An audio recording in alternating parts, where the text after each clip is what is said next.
Hello and welcome to yet another video. This is the 9th episode of the story in which Naruto is adopted at a young age. How far can he go if someone actually supports him? How will he influence the elemental nations? This story is from a writing bunny. Please support him, her. Please like and subscribe to show your support. Let's get the show started. In the fields, Tenzo found himself hard-pressed to stay alive. Almost as soon as Hana had darted off, two AIM ninja had teamed up on him, and judging from their abilities, one of them was a Jounin and the other one would be considered for Jounin promotion soon. One of them had a short sword and was engaging him in a furious kenjutsu battle. The other was standing on the sidelines and was assisting the other from a distance, either with projectile weapons or with Suiton Jutsu. Tenzo's only advantage was that he couldn't use anything really powerful for fear of hitting his comrade. The Leaf Jounin knew he had to do something to change his position soon or he would be a goner. Then he noticed an opening in his opponent's guard. He quickly took advantage of it. His right arm shot forward, stabbing the AIM ninja in the side. In the next moment he realized his mistake. The water surface under his foot gave way and he began sinking. His blade missed its intended target. The man had twisted a bit and Tenzo's ninjato pierced only his jacket and got stuck in the thick material. He tried to push it out, but the rain ninja turned in such a way to make it very hard. Tenzo had to struggle to keep his grip on the handle. The sound of air being cut by sharpened steel was the only warning he had. He let go of his sword and leapt back. Or at least tried to. He couldn't do much without solid footing. But it was enough. The hail of thrown kunai had mostly missed him. Only one had embedded itself in his flak jacket and was now scratching the skin over his ribs. He pulled it out with haste.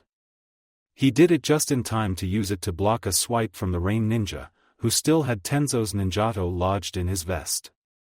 A shuriken passed dangerously close by the former ANBU's ear. It reminded him that his situation had just gone from bad to worse. The need to do something to change it had skyrocketed. He took a deep breath and plunged underwater. He didn't want to do it earlier, because the AIM Shinobi were better equipped and trained for an aquatic battle, but he was a Mokuton user, which was composed form earth and water, and that meant he was still in his element. It was a good thing that the water was murky and it took his enemies a couple of seconds before they located him. He felt a tip of a sword trying to pierce through his Jounin vest, but it was too late.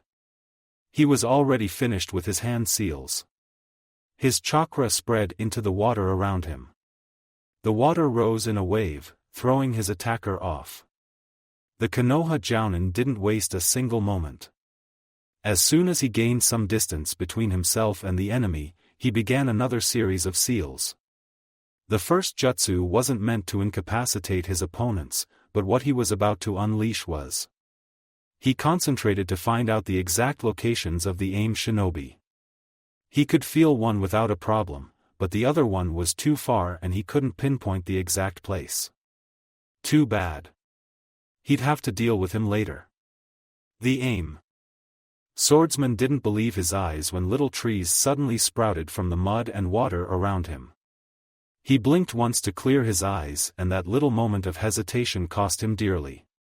The trees continued to grow rapidly, twining around his legs, then reaching for his torso and arms. Their grip on him tightened. One branch snaked around his neck, slowly suffocating him. One down, Tenzo thought. Now for the other one. But first he needed to breathe. Casting two jutsu underwater drained a lot of energy from him. He broke the surface, opening his mouth, trying to take in the much-needed air, and was hit in the face with a wave. The other rain ninja wasn't idle either. The former ANBU was forced back underwater. And what was worse, he inhaled a bit of water. His lungs were burning. He couldn't cast another jutsu. It would have made him faint and subsequently drown. He needed to get out, everything else be damned. He jumped out of the water. He inhaled the air greedily. A handful of shuriken impacted with his back, but thanks to his trusty flak jacket they couldn't cause anything worse than a couple of flesh wounds. He knew he should turn around and fight, but his body had other plans. He started coughing violently. The rain ninja was quick to capitalize on his indisposition. A spear formed out of the water, trying to impale him. The former ANBU had mustered enough strength to get out of the way, but only barely. A hail of shuriken headed his way. He had no time to move aside. He dived underwater again. He swam as fast as his clothing allowed. He heard the projectiles hitting the water. He waited only for a moment before jumping out of the water again. He spotted his opponent close to the place where he had sunk underwater, looking for him. Thanks to the racket he had made when he had sprung out of the water, he spotted him easily. He raised his hand to throw another handful of shuriken at him, but Tenzo was faster. He launched a pair of kunai at him, forcing the rain ninja to dodge. The masked man had thrown his shuriken anyway, but his aim was off. Only one of them bounced off Tenzo's faceplate. The Mokuton wielder felt still too shaky and weak after his near drowning and didn't dare to use a jutsu, for the fear that such a drain on his chakra would send him right into unconsciousness. He stood on the water surface and ran to the strangled man to retrieve his ninjato. His abused lungs protested the strain, but he ignored them. He had a battle to win first, he can rest and visit a medic later. The aim ninja had no intention to allow it and rushed at him. He probably didn't have chakra to spare either, and thrown weapons didn't usually do the job. It was a desperate race. Tenzo feared he was going to lose, when his opponent stumbled suddenly.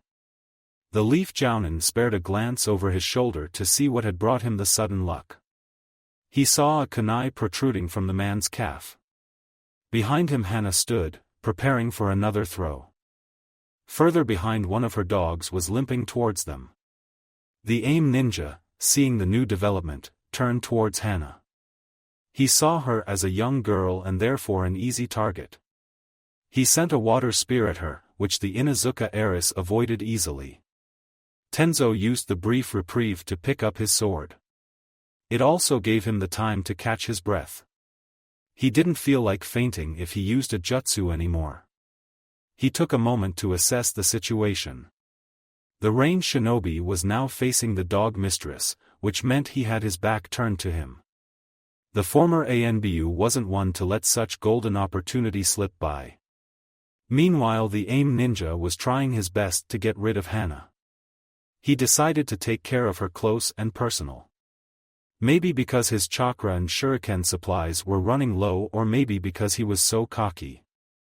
He came to regret his choice soon. The dog mistress was no easy prey even without the aid of the Himura triplets. She fired a great fireball at him.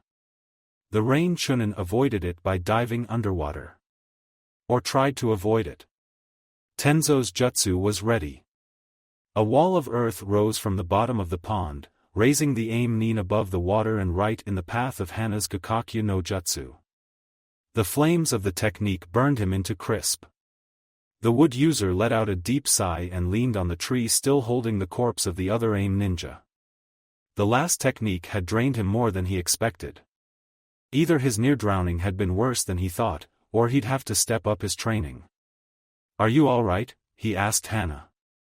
"I am," she answered, "but I can't find one dog." Her anguish over her missing partner was evident in her voice and face. "Let's go look for him then," Tenzo decided. "And let's see whether the others need help." The kunoichi smiled brightly. They didn't even have to search. Soon after they set off, they spotted Hataru with the canine in question in tow. The Inuzuka squealed in joy. The dog barked and ran to her, jumping with joy and licking her face. "I see you're happy, but can you cut it short?" the jounin interrupted their welcomes. "We still should help the others." "Yes," the purple-haired girl agreed. "Do you know where is everybody?"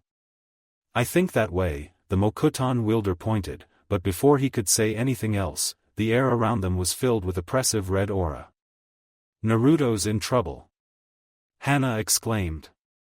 If he's like that, it's his enemies who are in trouble, Hotaru disagreed. Only as long as he can control it, Tenzo added. If not, then everybody is in trouble. He desperately hoped that his charge wouldn't lose control of the Kyuubi. He was too exhausted to use his demon-binding powers. If the young Jinchuriki went berserk and turned on them, they would be all doomed. The trio ran among the overturned carts looking for their allies, who were still fighting. As they passed one overturned wagon, they came within sight of Naruto. They stopped dead in their tracks. The young blonde was crouched.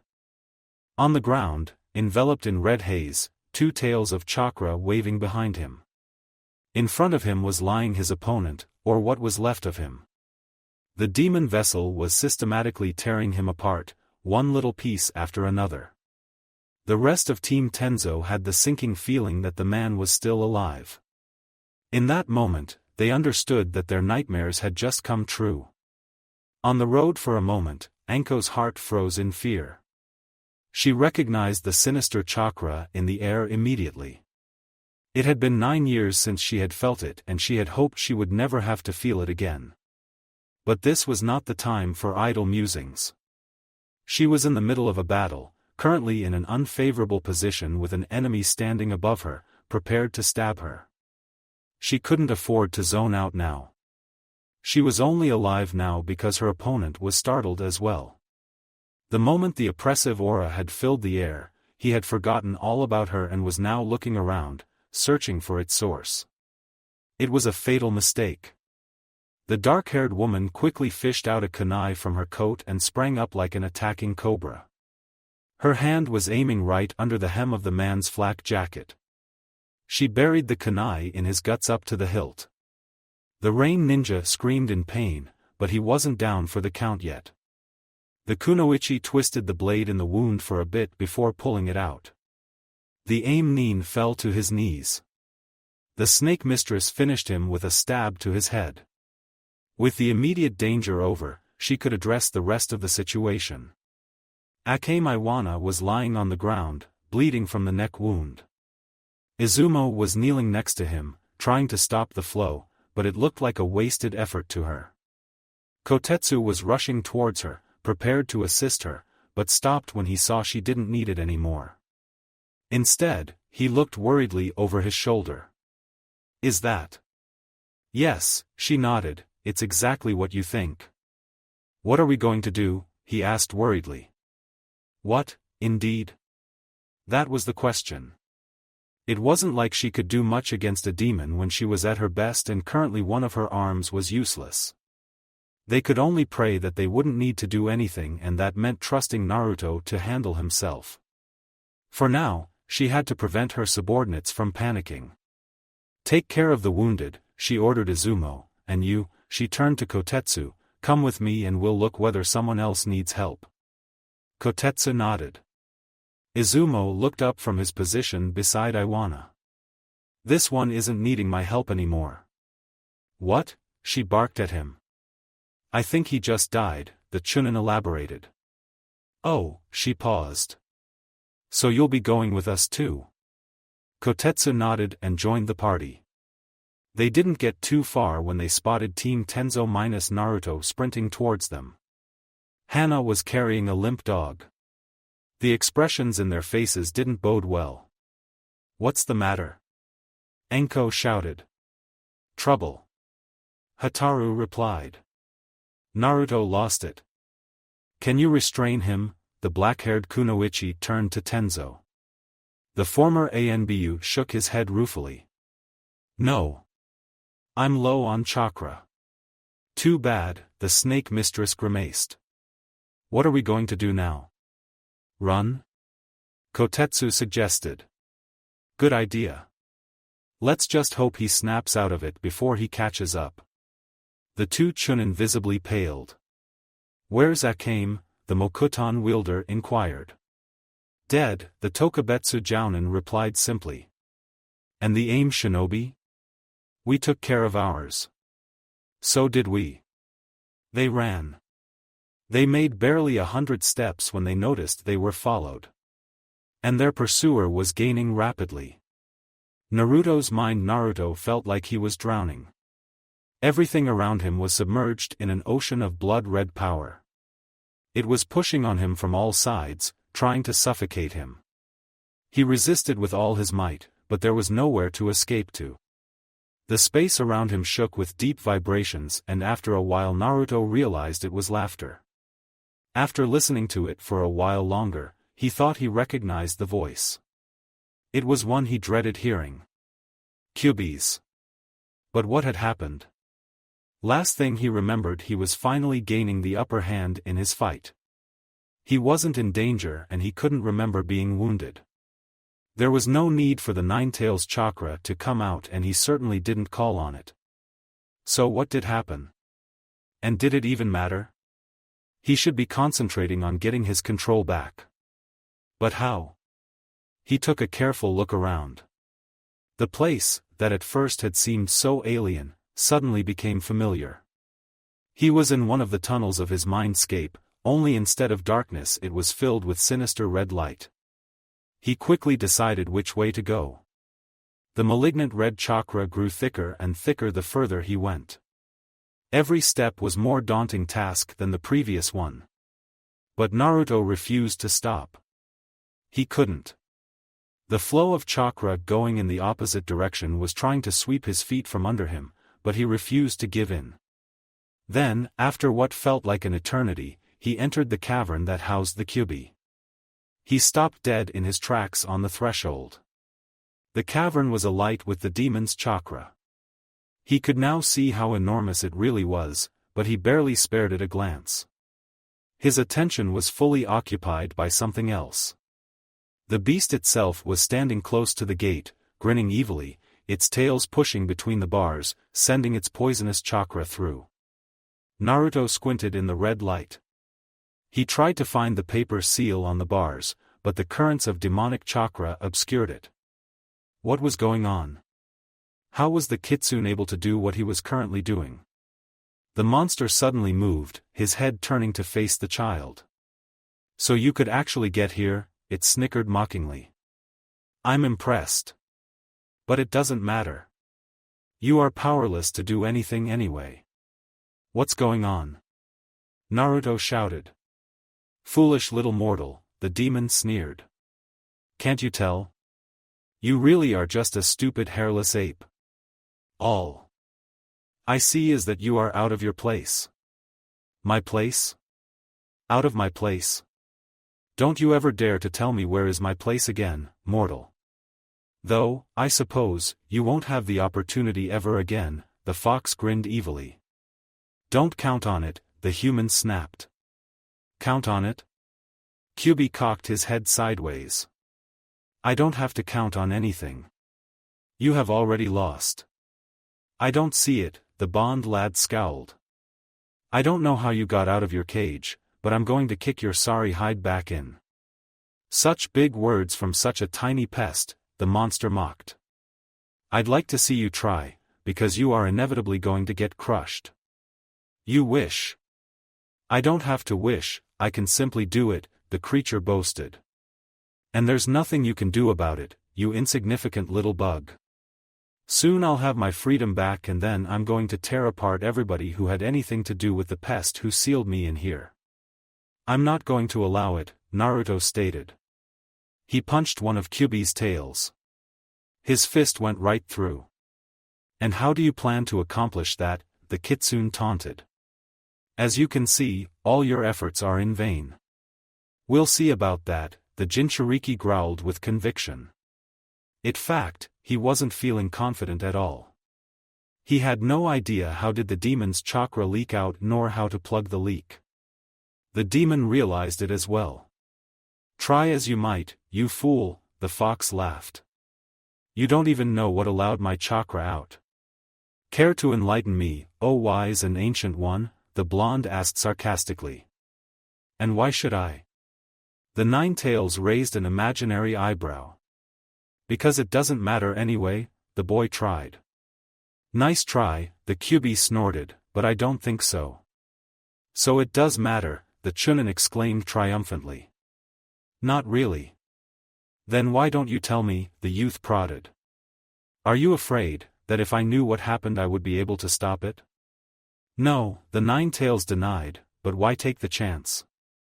So there is a chance, Naruto muttered to himself. Fool, Kyubi commented, but the boy paid it no mind. He was fully concentrating on making his way through the cave. He was convinced that the key to the problem lay within the seal. The red chakra whirled and thickened, trying to block his path. The blonde smiled. For him it was a proof that he was right. Finally, after what had felt like years, he reached the gate. The demon fox was snarling into his face, but he didn't let himself be intimidated. He had to put up a strong front before his enemy. It would have been much easier if his knees weren't shaking so badly. He leaned against the bars and looked at the seal closely. At first he couldn't see anything out of order in the blinding light of the demonic power, but after he squinted a bit, he noticed a tiny tear in the paper. He wouldn't have noticed it at all if it wasn't soaked in blood. Naruto had never seen it before, but it still seemed familiar. But where from? As he pondered it, his eyes strayed to the back of his hand that was holding on the bars next to the seal. The mysterious red mark was there, mocking him with its enigmatic presence. The genin stiffened.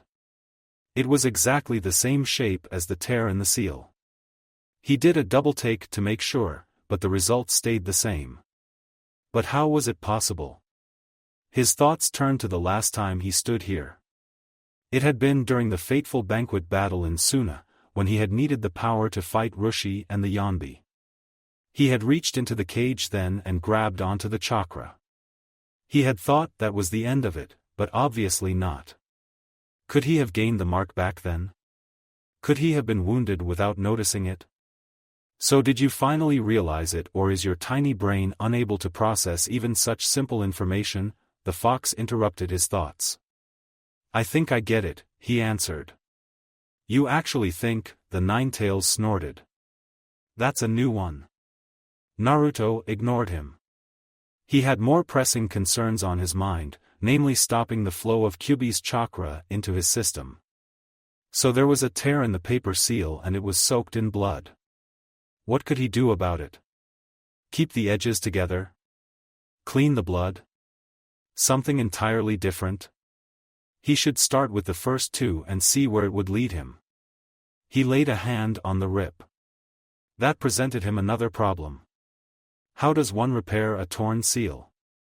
It wasn't like he had glue on him, and even if he did, he doubted it would be enough. And how should he wash out the blood? It wasn't like there was water around. Wait, no water? That was a new one. Every single time he visited here before, there was water up to his knees.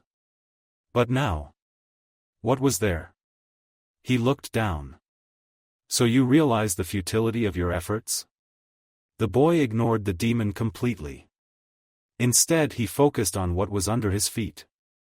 It was hard to see, but when he crouched down and tried reaching around, his fingers sunk into water. So it was there. It was lower than usual and tainted with the sinister crimson currents, but it was still there. He scooped a bit into his palms. What are you trying to accomplish? The beast sneered derogatorily. The young Chunin paid him no mind. He stood up carefully, concentrating on not spilling the water, and lifted his joined hands to the seal. Then he poured a tiny trickle of the water on the rip in the seal. What are you doing? Kyubi sneered, but Naruto thought he might have detected a hint of panic in his voice. He allowed himself a small smile. He poured more of the water and chakra on the bloody tear. It had washed a bit of the blood. And he wasn't completely certain, but he thought he could breathe a bit easier. His smile widened. He reached down for another palmful of water. Real world, the Konoha group found themselves in a hopeless situation. They were tired, some of them even wounded, and they were being chased around by a Jinchuriki went berserk. And there wasn't a single place to hide around. Shouldn't we scatter so at least someone might get away? Izumo suggested. Can't you do something? Kotetsu shouted at Tenzo. The wood wielder considered his answer. He still felt dead tired, but if he did nothing, they would be caught soon. And then? He didn't even want to think about it. The fate of the Rain Ninja would haunt him in his nightmares for a long time to come. "I'll try," he answered. He stopped and turned towards the approaching danger. Naruto was running on all fours, red chakra enveloping him, two tails swinging behind him. He was snarling, his eyes red and slitted and devoid of everything human. Tenzo's heart tightened with fear. Was there any chance that his charge would break out of the demon's control? What was the chance that he'd do it in time? He had no idea and he had no time to ponder over it. He clasped his hands together in seals. Jibaku no Jutsu. Trees sprouted from the ground, trying to bind the raging monster. The cubified Naruto saw it and changed his direction. The trees moved their branches, trying to reach him, but he was too fast for them. One managed to touch him, but was ripped off by a red chakra claw the next instant. Tenzo fell to his knees panting. The technique drained his last strength and it was utterly ineffective. The form of his student moved around the trees he had created, approaching him slowly. He pushed himself to his feet, but his legs felt too weak to carry him away. "Is this it?" he mused. He had never expected to live long, but he didn't want to go like this. Not by the hand of the boy he loved like a son, who was currently possessed by the most powerful of demons, whom he housed. Before he could fully give into despair, a kunai flew past his head. It hit the red chakra cloak enveloping Naruto head-on. In the next instant the explosive note tied to its handle went off, throwing the crazed Jinchuriki back. "Come!" Hataru's voice shouted. The purple-haired Kunoichi ran up to him, grabbing his hand and dragging him off. Hana stood close by, another kunai with a blast note held in her hand, prepared to throw at the recovering demon carrier. Naruto scrambled to all fours with a roar of rage. The dog mistress threw her kunai at him, but the exploding tag was too damaged by the water and failed to detonate. The Inuzuka cursed. That was the last one that looked remotely usable. The situation had just gone from dire to even direr. She turned on her heel and ran after the rest of the group. But before she turned fully, she noticed something that gave her a bit of hope. There was only one tail swinging behind Naruto now. Naruto's mindscape, the seal, was clean finally. The rip was still there, but the red color was washed out completely by Naruto's chakra. The oppressive taint had receded back into the cage. The imprisoned demon was snarling in frustration, fruitlessly beating its tails against the unyielding bars of its jail. "You might have won this round, human, but you are far from winning this war. You might have washed away the blood, but the tear is still there." Malice oozed from his words. "I know," the boy answered. "Rest assured that I'll be looking into repairing it." "You cannot do it," the demon growled. "The path was opened with your own blood and chakra. Stop telling me what I can or cannot do," the child scowled. "I decide such things for myself." "It's a miracle you're still alive then," the kitsune scoffed. "I love you too, furball," Naruto shot back. "Don't call me that." The fox didn't appreciate his jailer adding insult to injury. "If you have nothing else to say, I'll be going." He ignored the Kyubi growling hatefully. He wanted nothing more than get out of there and sleep for a week. Cleansing the seal left him completely drained. And what was worse, he could still feel the nine tails pushing against it, trying to get free. He was using his chakra to hold the tear closed, but that wouldn't work all the time. He feared what was going to happen should his concentration slip. Real-world Naruto slowly came to. The red chakra around him had receded and his eyes had turned to their normal blue. He fell to his knees. He felt completely drained. For a moment, he only knelt there and panted. Then he found the strength to lift his head and look around. The rest of the Konoha group minus the one-eyed Chunin, what was his name again, was standing at safe distance, eyeing him warily. Closest to him Tenzo was sitting on the ground, slowly bleeding from 3 gashes on his forearm. "Did I do this?" the young Chunin asked in a small voice. His guardian was slow to respond. That was answer enough for the young demon vessel. He hung his head down, feeling extremely ashamed of himself. "Why so down?" his tenant asked in his mind. "He's bleeding so beautifully. Or do you regret not tearing him to pieces? You can still do it, you know. I might even help." "Shut up," he shouted internally. The Kyuubi was the last person he wanted to talk to now. "And why should I?" the Ninetales inquired. Somehow, Naruto could see the raised eyebrow in his voice. "You might have stopped the flow of my chakra, but you aren't going to get rid of me so easily." "Just shut up," the blonde repeated tiredly. His only answer was the demon's evil laughter. "Don't blame yourself, Naruto," Tenzo spoke. His charge looked away. How could he not blame himself for hurting his guardian? His sight fell on the mark on his right hand. That was the source of his trouble. Would the Kyuubi overwhelm him every time he bled on it? He sure hoped not. He'd have to ask somebody to help. And he should learn more about seals. His lessons with Kanu weren't enough. "Quit the brooding, you two," Anko interrupted his train of thoughts. "We're still on a mission." The Jinchuriki nodded gratefully. Anything that would occupy his mind was welcome. He tried to stand up, but his legs refused to carry him. He fell back onto the road ungracefully. "Help him up, Izumo." The snake mistress commanded one of her subordinates. "I'm Kotetsu," the underling in question protested. She double-took him. "You don't have your bandage and your hair is down," she observed. "I lost it and it's wet," he explained. "You really look alike now," Hataru remarked after studying the duo of Chunin for a while. "I wonder how Izumo's hair looks like when it isn't held down by his bandana." "I hope we'll find it," the ninja in question muttered. "Quit joking around, we have a job to do," the Tokubetsu Jounin commanded. The group, in a lighter mood, headed towards the overturned carts to see if there was something salvageable of their cargo. Konoha, it was a somber journey to the outpost. Naruto felt down because he had attacked his teammates. His teammates were wary of him, because it was the first time he had turned against them.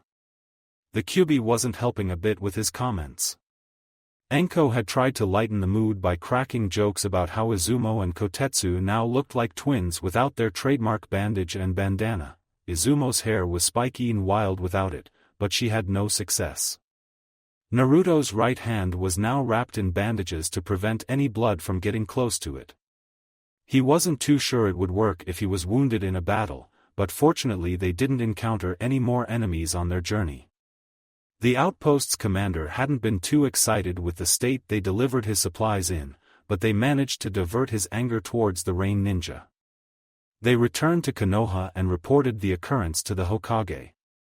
The old man looked grave and then demanded to see Naruto's seal. He had studied it for a long time, but couldn't find anything wrong with it. He then examined the mark on Naruto's hand, but couldn't come to any definite conclusion about its workings. He considered putting a chakra-suppressing seal on it, but that would disrupt Naruto's ability to cast jutsu. They decided to keep it in store in case things got seriously out of hand. He also said he'd call Konoha's best seal master to solve the problem, but the man was currently away and there was no telling when he was going back. Even the Hokage didn't have a quick way to contact him. The young Chunin visited Kanu, asking him for more lessons about seals, but the retired ninja was too busy manufacturing supplies for the war and he knew next to nothing about the seal to contain demons. He couldn't teach his occasional pupil much more than he already did. Gloomy and depressed, Naruto went to the one place that always helped to brighten his mood, Ichiraku's ramen stand. It took one look for old man Tucci to brew a big bowl of Naruto's special and put it in front of the brooding boy without further question. After 2 helpings, Naruto felt good enough to tell what was troubling him. The ramen chef couldn't offer any sound advice, but his kind words somehow managed to convince Naruto that the solution would be found. He left in much better mood than he came in. Team trainings were still a bit tense, but as days turned to weeks and Naruto didn't go berserk again, the tension was lessening. His work on his new jutsu was also progressing. He realized that the problem was in the direction of the blades. He couldn't make them move perpendicular to their edges without destroying them, but he could move them a bit sideways. Once he understood this, it became much easier. Well, not counting the incident when he nearly cut off his own fingers. Fortunately, the wounds healed quickly and not a single drop of blood touched the mark. It was a bit of mystery for everybody present how he had pulled it off. He still had trouble holding his technique active for more than a second or two before the blades distorted, but he theorized he could create new ones as soon as the old ones lost their edges. Practical application of this theory was still eluding him. Not everything was rosy on the home front. It seemed that somebody had overheard a snippet of his conversation with Ichiraku, and now word went through town that he was unstable and prone to go berserk at the slightest provocation. People demanded he should be sent to the front lines so he can massacre the rock ninja and not citizens of Konoha, but the Hokage was reluctant to do so for fear of the Kyuubi taking over again. But the situation was becoming unpleasant. To make it worse, Tenzo was called off on a solo mission and the time of his return was uncertain. Naruto was spending most of his time holed up in the training grounds, working out until he dropped with exhaustion. This worried his teammates.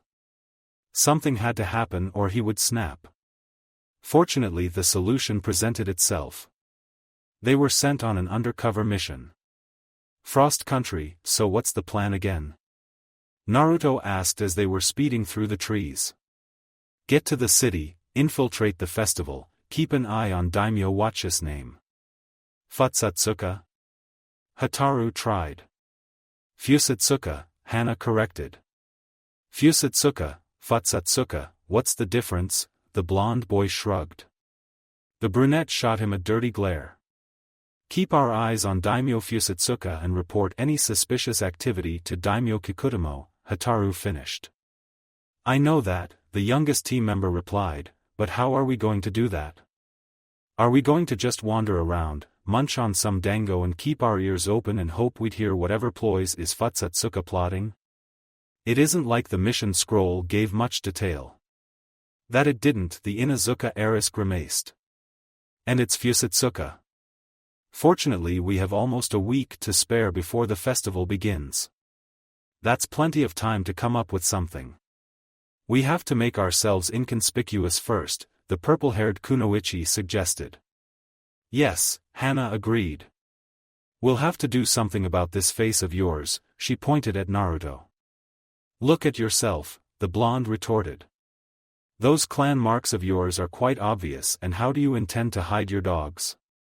Don't worry about my dogs, Tiny, the canine user replied. They can take care of themselves quite well. Why did you two ever get sent on an infiltration mission? Hataru laughed. You'd stand out like sore thumbs anywhere.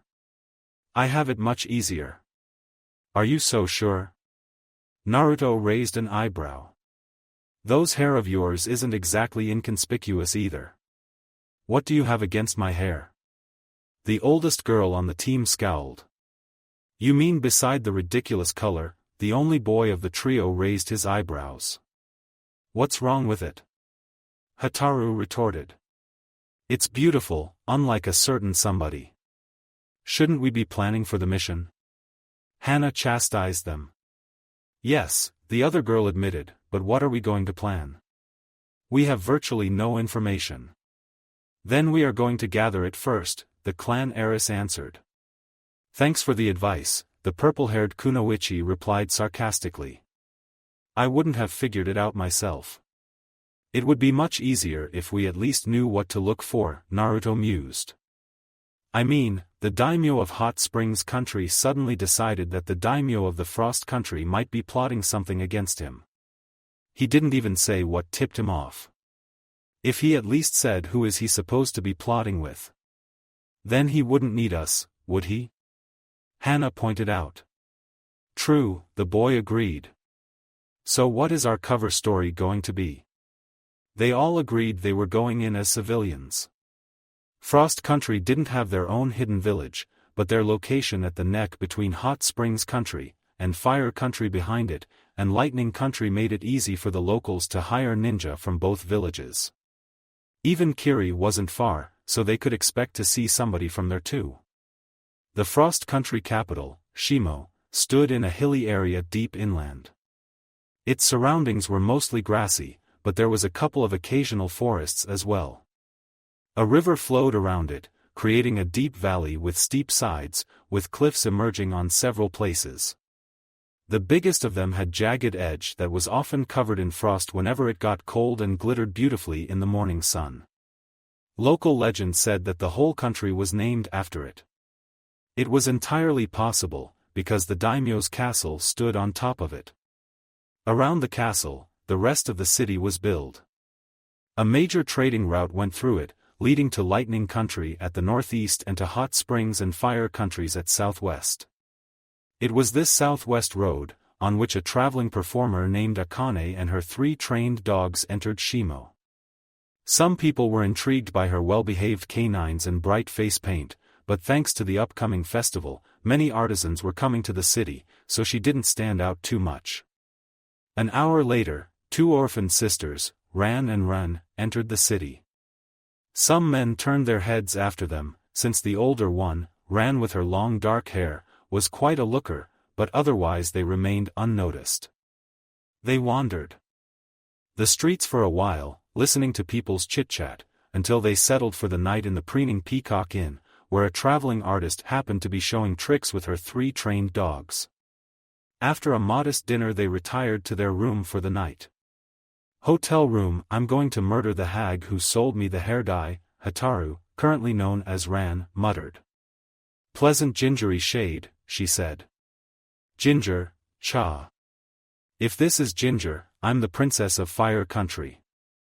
I don't know what you are so mad about, Ran-chan, her little sister, Run, usually known as Naruto, replied. I think it's an interesting color. Interesting, the kunoichi spat. Only you can say something like this. It's absolutely ugly. It's an exotic shade of brown, the younger ninja replied. He had used his improved henge no jutsu to look like a 10-year-old golden-haired girl. Exotic? The older, and only real, girl raised an eyebrow. Well, you can say that. I certainly haven't seen anything like that before. Her hair presented quite an odd sight. Instead of its usual bright purple, it was now an indefinable brownish color with strands of red, black and grayish hues. I don't see what you are complaining about, her young teammate said, rubbing his cheek. At least your hair doesn't itch. Naruto's cheeks always started itching a bit when he masked his whiskers. Over time it could become very annoying. You can change back the moment this mission is over, Tiny, the older kunoichi pointed out. But what if I can't wash it out? What if I have to cut my hair? At least you won't complain about your hair clashing with your vest anymore, Hana's voice joined the conversation. The dog mistress slipped into the room through the window. Her face was covered in bright makeup that made her look like a clown, but it also hid her clan marks perfectly. Both her teammates had seen it before, yet they still had a hard time keeping their faces straight. Hataru's hair wasn't the worst part of their disguises after all. That's mean, the used-to-be purple-haired kunoichi pouted. Try walking around looking like this and playing stupid tricks to stupid little brats, the Inuzuka shot back. You wouldn't be in the mood for pleasantries either. And looking like this isn't bad? Hataru pointed to her hair. Why? Is there something wrong with your dress? The dog mistress pretended not to notice the hair. You know what I mean. Hey, girls, Naruto interrupted, shouldn't we be discussing our findings instead of fashion? Daimyo's compound Kichiro wasn't having a good day. He was even on the verge of calling it a bad day, something he almost never did. The last time was when? Well, he'd rather not go there. It haunted his dreams even now. He shook his head to clear his thoughts. Such idle musings won't help him any. He had a problem and he had to solve it.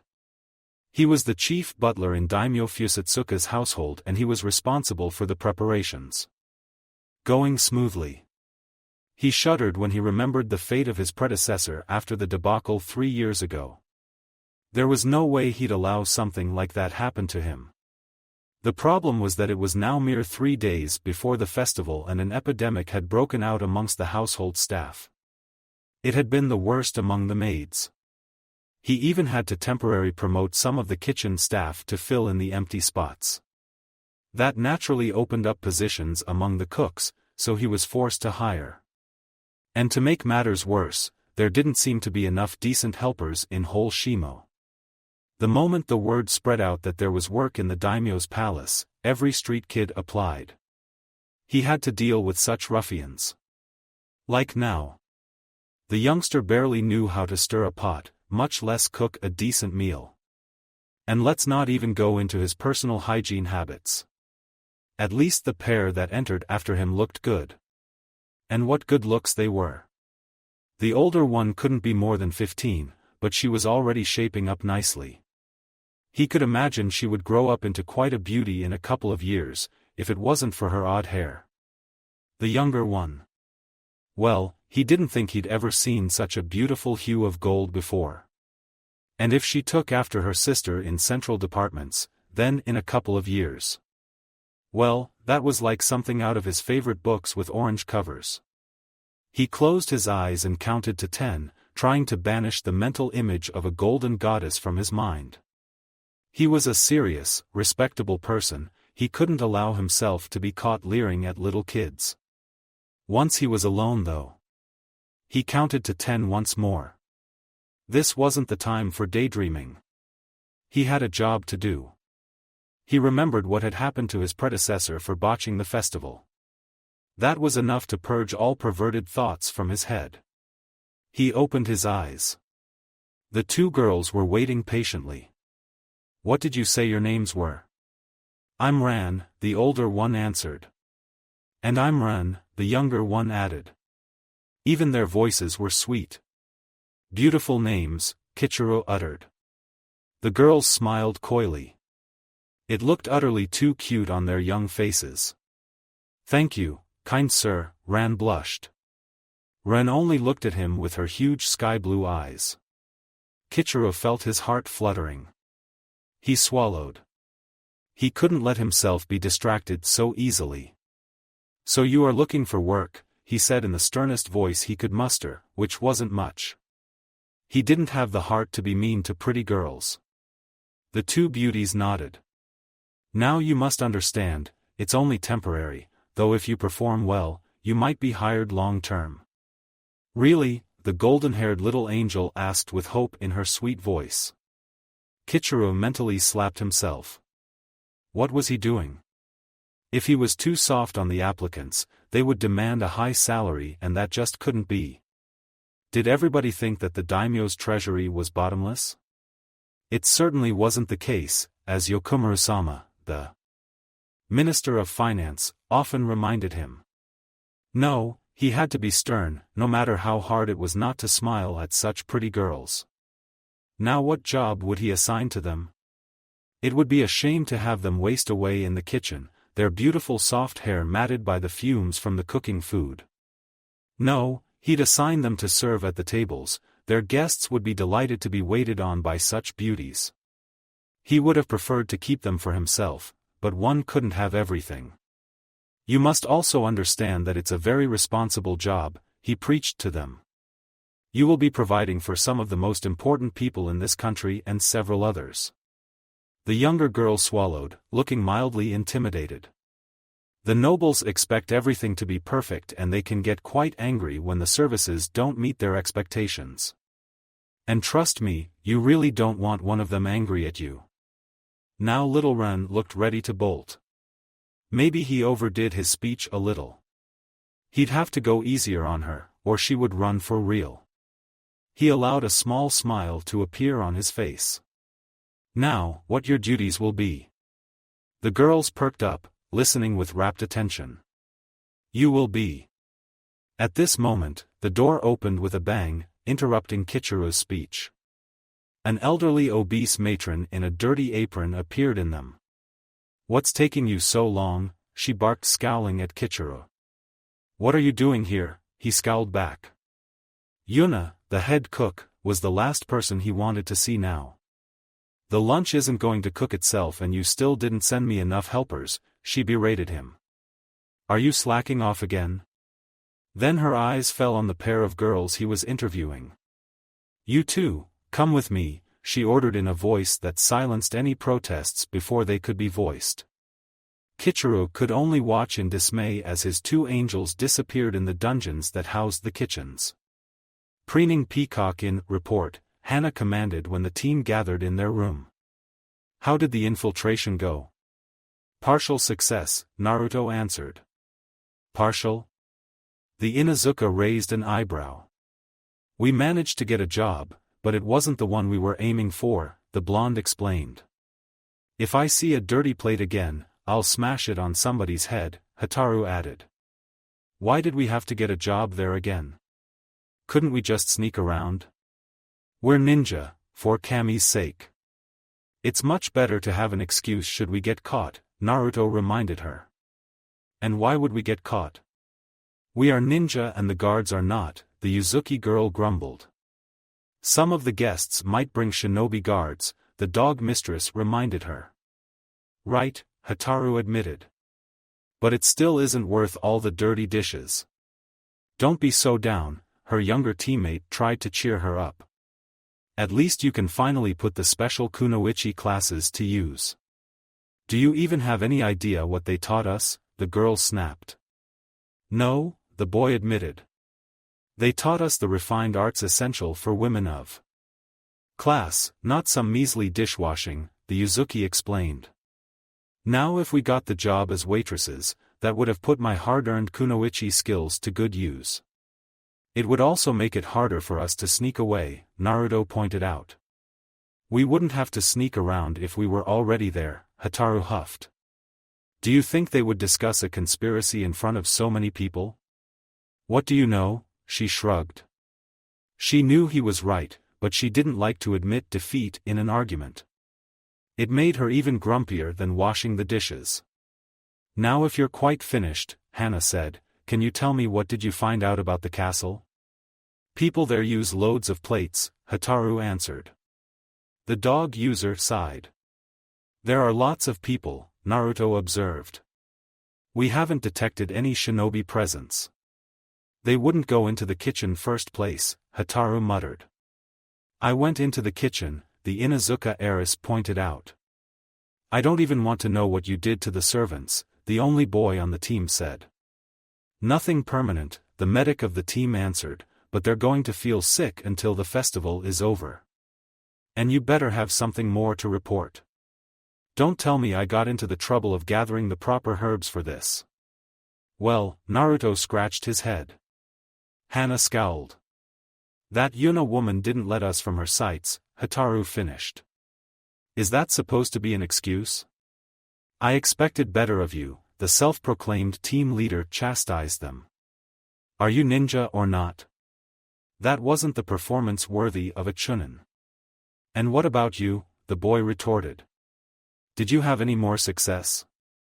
Well, I didn't manage to secure a position among the entertainers for the banquet, the brunette admitted somewhat embarrassed. It appears that Daimyo Fusatsuka is allergic to dog fur. So you did even less than us, Naruto gloated. Watch it, Tiny, the dog mistress growled. So what are we going to do next? Hataru escalated before the name-calling could escalate. More surveillance, what else? The Inuzuka shrugged. At least we have access to the compound. It's going to be easy from now on. Naruto really should have known better than to say such things. Daimyo's castle. A young maid was walking through the hallways of the personal wing of Daimyo Fusatsuka's castle. In her hand she carried a priceless antique vase and within it the flowers arranged by the greatest master of Ikebana in whole Frost Country. Well, whether she was really the greatest was arguable, but she was certainly the most expensive. In Fusatsuka's mind that equaled quality, so he hired her to do all the flower arranging around the palace. Uemi, that was the servant's name, scowled a bit. Just what was so great about the bouquet she was holding in her hands?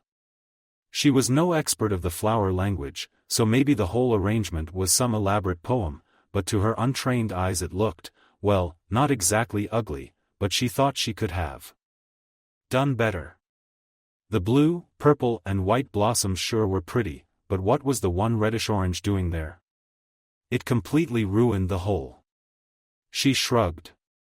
It wasn't like she had any place to question the tastes of the nobles. Her task was only to bring the vase to the daimyo's chamber and put it on its designated spot, which she promptly did. But she made the hideous orange flower face the wall. Preening peacock in report, Hana commanded once again. Why so formal? Hotaru raised an eyebrow. Who died and made you the boss? I am the commander of this mission, the Inuzuka snapped.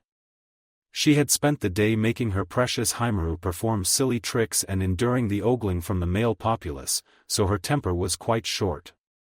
Hotaru had to wash dishes the whole day, so she wasn't any better off. I must have missed your appointment. Your problem, the clan heiress scowled.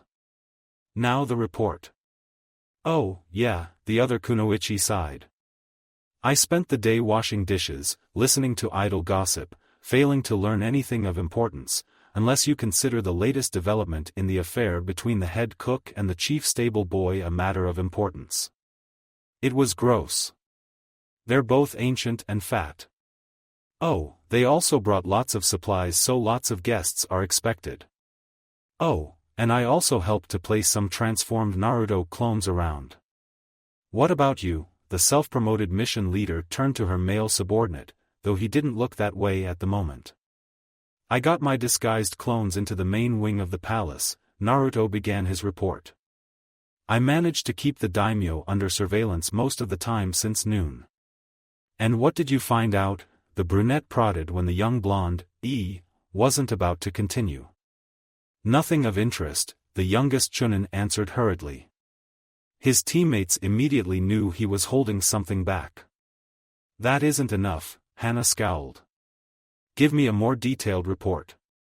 He didn't do any plotting and he didn't meet with anyone suspicious, he informed her.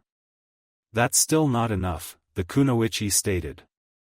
I want you to tell me what he was doing hour after hour. And if I'm not satisfied, I'll make it a minute after minute. So? Well, Naruto began. He had lunch, rather opulent one, then he laid back and listened to music. Here his face reddened a bit. The sharp eyes of his teammates caught it, but Naruto didn't give them the chance to say anything. Then he went to his office and did some paperwork. I couldn't read it from my position. Then he had some tea and sweets. Then he went to the throne room and was giving audiences. 2 farmers came with a dispute over some lands and he judged them. I forgot their names. Then was dinner time. Once again he ate a lot. Then he went to his room. And then he went to sleep. Naruto's face turned bright red. I think you aren't telling me something, the dog mistress stated. I told you everything, the young Jinchuriki protested. I don't think so, she shook her head. You're withholding something, and withholding information on a mission is serious offense, so you'd better tell me. Do I really have to? Her only male teammate was pleading, his face aflame. Yes, you do. Hana was merciless. Or do you want to be in my report for disobeying an order? That's a serious offense as well. Well, he read for a while. Naruto's voice trailed off. You're still doing it, the Inuzuka heiress scowled. What? He tried to look innocent and failed miserably. You're still withholding information, she clarified. So better tell me now or else. What book was he reading? By this time, she had a pretty good idea of what her young teammate wasn't reporting, but she was in a sadistic mood and wanted to see him squirm. The blonde blushed so beautifully, especially in his current female form. I couldn't see the title, but the cover was orange. That's better, but that still isn't all, Hana told him. What happened next? Then a lady came. Somebody visited him and you didn't tell us? The dog user pretended to be enraged. Naruto hung his head, his face attaining an even deeper shade of red. Who was she? He called her Aimi-chan, the boy answered. We'll have to investigate this, Hana muttered just to torment her teammate. She wasn't disappointed. His eyes nearly popped out. Such women are often dangerous. Who knows what? That won't be necessary, he interrupted her hastily. She isn't a part of any conspiracy. And just what would you know? The dog mistress had a hard time maintaining a stony expression. Hotaru wasn't any better off. Tell me all they did together. All? Naruto's face was a mask of pure horror painted in crimson. All, the girl nodded gravely. The boy took several deep breaths in a futile attempt to regain his composure. Finally he realized it wasn't working and started speaking. He pointed at a spot in the book and said that they would do this. She looked into the book, said good idea and... Do I really have to do this? Naruto screamed in frustration. His face was still deep red, but his eyes were blazing. It was probably only a trick of light of the setting sun, but Hana thought she saw a flicker of red in them. She unconsciously took a step back. What was she thinking, teasing the Jinchuriki that way? It wasn't that long since he had lost all control.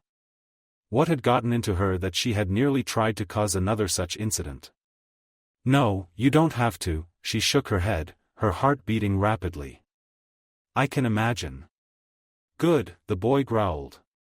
He then ran into the bathroom and locked himself there. Hana didn't dare to remind him that the team meeting wasn't over yet. Looks like you overdid it, Hotaru stated the obvious. She was smiling slightly, not feeling any of the terror that had gripped her teammate's heart. The dog mistress growled at her. The purple-haired girl blinked in surprise. What's with the mood? Nothing. The Inuzuka didn't meet her eyes. She suddenly felt ashamed of herself. Was she really so scared of little Naruto? Sure, she knew the power he housed, she even saw it in action, but did she actually believe he would unleash it upon them in retaliation for mere teasing? She shook her head. Naruto would never do such a thing and she knew it. But did she really? Didn't she just a moment ago fear his rage? She feared that the close bonds of their team were broken the day on the rice fields. She felt she was being a bad teammate, and that was one of the worst offenses in the Inuzuka clan. She resolved she'd try to be a better one and refrain from teasing the boy, well, at least until the next irresistible opportunity arose. Daimyo's compound. It was now a day before the festival and guests started arriving. Naruto's clones were spread throughout the manor, disguised as decorations and some odd utensils.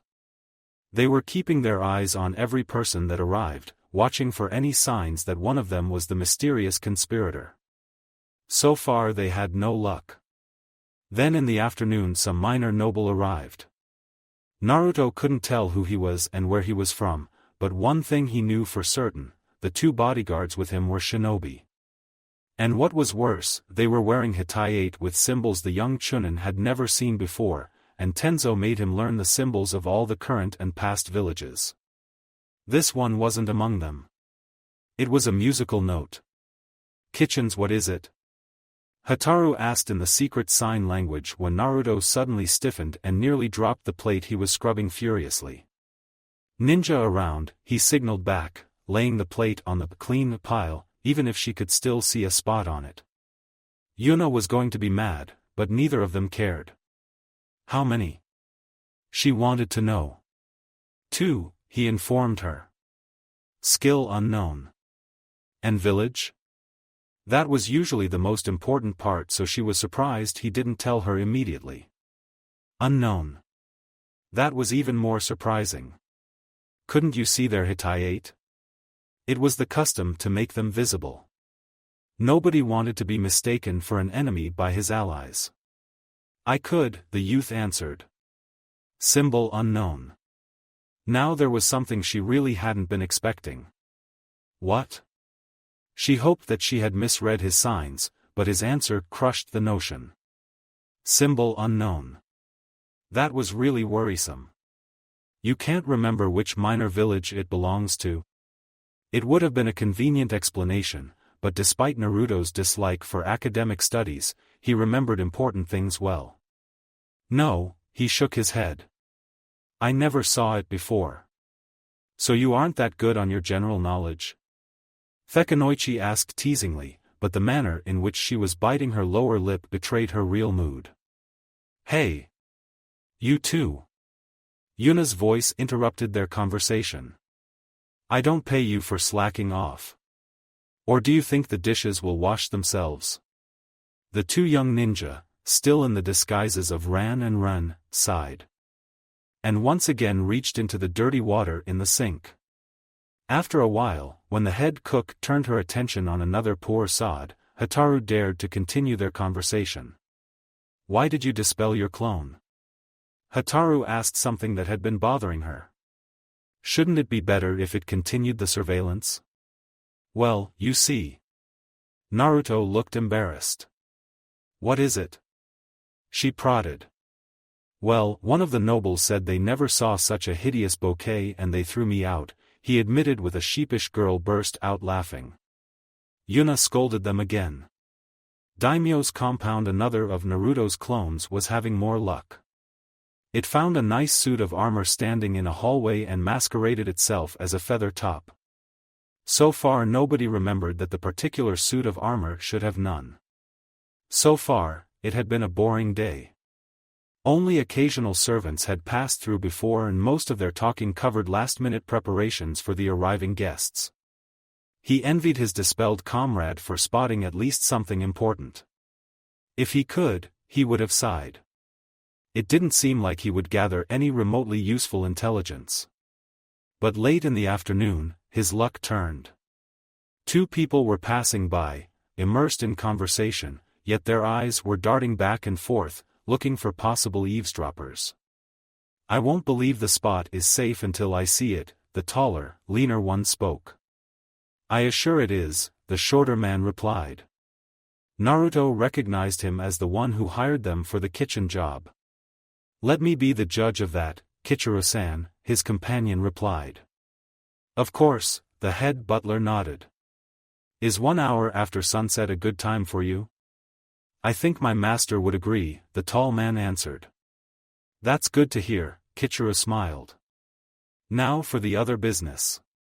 Shouldn't be discussed in the hallway, the other one interrupted her harshly. The voices grew weaker, as their owners disappeared behind a corner and probably behind a door as well. The clone couldn't hear them anymore. He took a quick look around. There was nobody around. He quickly turned into a cat and jumped down from his spot. He didn't land on all fours like a proper feline, but he didn't dispel either, so he decided to call it a success. He darted after the two men. He turned a corner and found himself in another corridor lined with multiple doors. He couldn't see the pair anywhere. How to tell the correct door? Before he could come up with any idea, one door slid open and an elderly matron with a broomstick walked out. She immediately spotted the transformed clone. It was an easy task with it standing in the middle of an empty hallway. What are you doing here, stupid critter? She snarled. The clone tried its best cute kitten expression, but the woman was immune. Go away before I make you. She accompanied the threat with hefting her tool ominously. I can't afford to get dispelled now, the clone thought. It would give our presence away. He opted for a tactical retreat. He gave the janitor an insulted meow and backed off. He considered what should he do now. He had just witnessed an important member of Daimyo's court talking with someone, who looked like a ninja to him, despite wearing civilian clothes. Should he dispel now and inform the boss? Or should he return to his surveillance and hope he would overhear something more? There was no guarantee that the pair would return the same way or that they would say anything of importance. So what would it be? He was wary of using any more jutsu for the fear of being discovered. In the end, he returned to his spot. Kitchens. Their shift was almost over, when Ren spaced out for a moment. What? Hataru asked in sign language. Overheard an interesting conversation, her blonde teammate explained. One probably ninja. Discussing probably some meeting. The same as those before? She wanted to know. She was almost certain that the answer would be yes. Another. That surprised her. Didn't have a Hittite. That's bad, she frowned. But we might be onto something. Yes, he agreed. Maybe he is actually plotting something. Who would have thought? The other daimyo, obviously, she almost snorted. Otherwise we wouldn't be here. Yes. And the head cook is looking at us again. They resumed diligently washing the dishes. Too bad we can't see the sun from here, Naruto signaled after a while. Yuna was currently scolding some poor girl on the other side of the room, so it was safe. Why? She was puzzled. They're meeting an hour after sunset, he informed her. Then we still have time, she pointed out. Where? I don't know, the youth admitted. Too bad, the kunoichi sighed. How do we find out? What about following them? I lost them, he confessed with a grimace. And I'm not sure who would be at the meeting. That sucks. I can only hope some of my clones would pick them up, Naruto mused. We should have a better plan, the girl suggested. Her teammate shot her a glare. Any ideas? Not right now, she admitted. That's what I thought. Hataru scowled. Naruto continued unfazed. I'll send some clones in the general area. If some of them would be discovered, it would dispel. They won't link it to us. What's the chance of discovery? How many ninja are around? She wanted to know. Not sure, he shrugged. I didn't get all the reports yet, but they are at least 20, as guards of the visitors, but we expected that. So no telling how many of them are hostile? The kunoichi asked. Everybody who'd catch us spying would be hostile, he reminded her. Then don't get caught, she advised. I wouldn't have figured it out myself. It was too bad that the sign language couldn't express sarcasm. Finally their shift ended. Well, that's enough, Yuna announced loudly. Go home to sleep and don't forget to come back early tomorrow. I want to see you here an hour before sunrise. There was a chorus of rather unenthusiastic, yes, Yuna-san. What was that? The head cook scowled. You have the privilege to work for the daimyo himself and you are not grateful for it? If you don't like it, you don't have to return. There are lots of people wanting to take your jobs. Naruto and Hataru exchanged an amused smirk before leaving the torture chamber, kitchen. They didn't head out of the compound like they were supposed to, but instead the blonde hid in a closet and quickly created a clone, which followed Hataru out. The original stayed hidden until the coast was clear. He had a mission to perform today. Preening Peacock in Hataru was nearly running through the city. Naruto's clones had dispelled shortly after she had left the palace. She had to inform Hana of the latest development quickly. They had to be prepared to act swiftly, depending on how Naruto would fare. Once she entered the inn, she gave a signal to the Inuzuka, who was entertaining the guests with her dogs. She then retired to her room and waited. And waited. Finally, her brown-haired teammate bothered to show up. What took you so long? Hataru began impatiently. I couldn't just get up and leave, that would have been suspicious, the dog mistress explained. I came here as soon as I could. Now what is so important? And where is Naruto? Still in the castle, she answered. He came onto something. What? The Inuzuka perked up. There will be some sort of clandestine meeting an hour after sunset, not currently, purple-haired Kunoichi informed her. Hana looked out of the window at the rapidly darkening sky. That's going to be soon, she observed. Naruto is trying to get in, Hataru added. That baka, the team leader groaned. What if he gets caught? He's sending clones. That's better, but not by much. You should have consulted it with me, the clan heiress chastised her. You weren't there, Hataru pointed out. Yes, the team leader sighed. You did what you could. Now we have to be prepared. Are you packed? I didn't unpack. Good. The Inuzuka heiress nodded. We'd go close to the castle and watch out for trouble. You'll tell me more on the way. And with the words she left again. Daimyo's castle. Naruto strained his ears to catch even the tiniest sound from outside. He could hear faint sounds of somebody talking, but it sounded far enough. It seemed he was alone. Good. He opened the door of his closet. It let out a loud squeak. The boy winced. He was sure it wasn't squeaky when he hid inside. Now the screech resounded ominously through the empty hallway. The youth quickly slipped out of his hiding spot.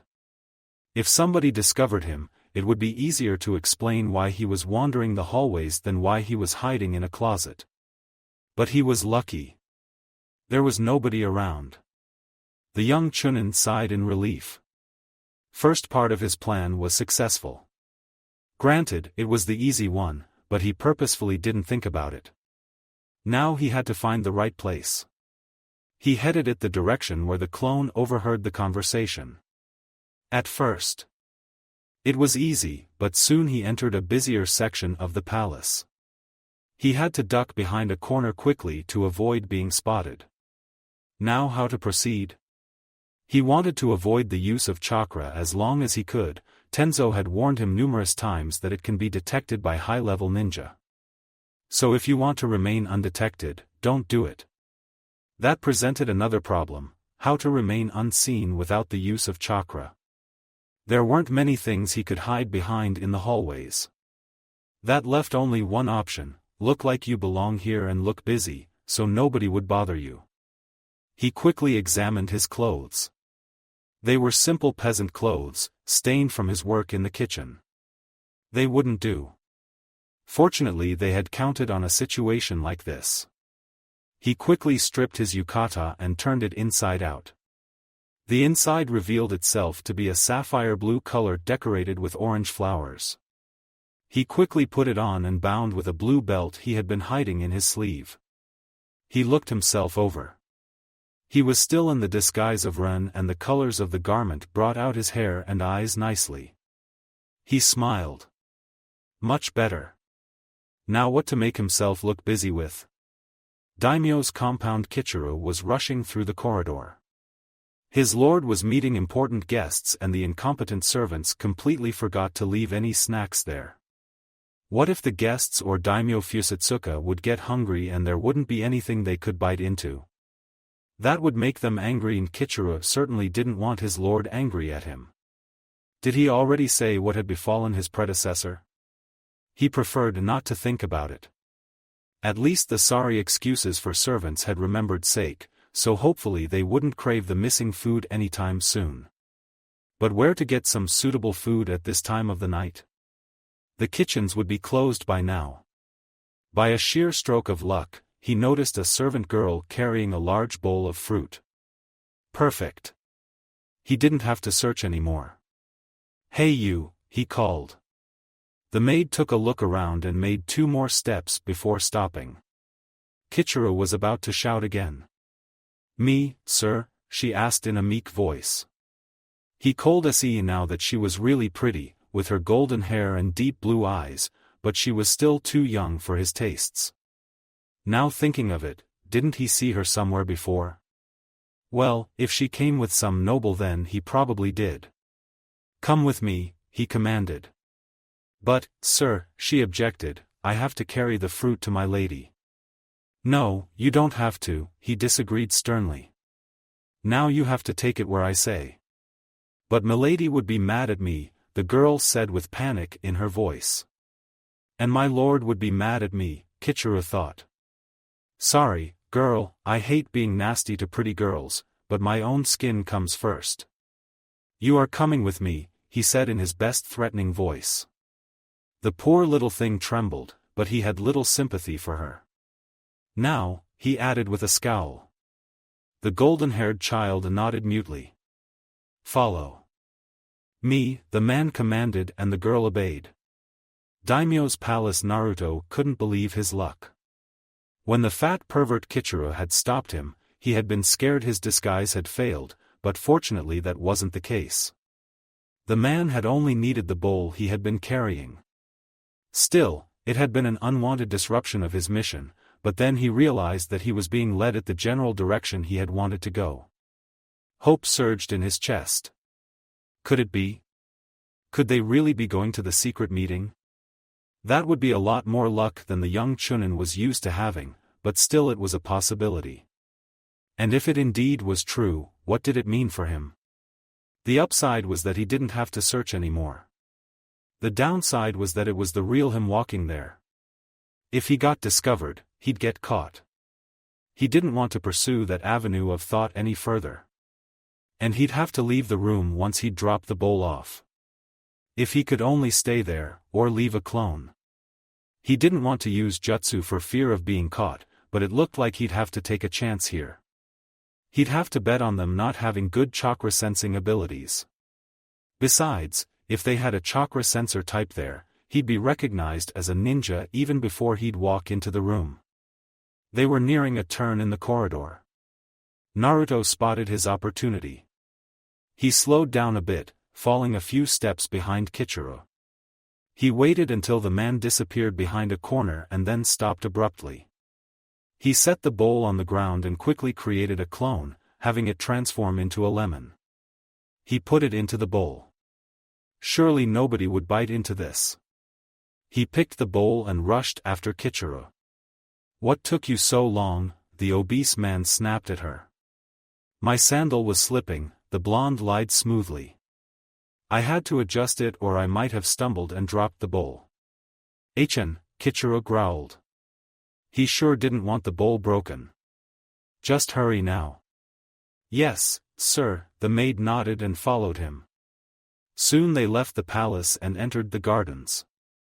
Kichiro walked on a wide path paved with light-colored stones. Naruto thought it was sandstone.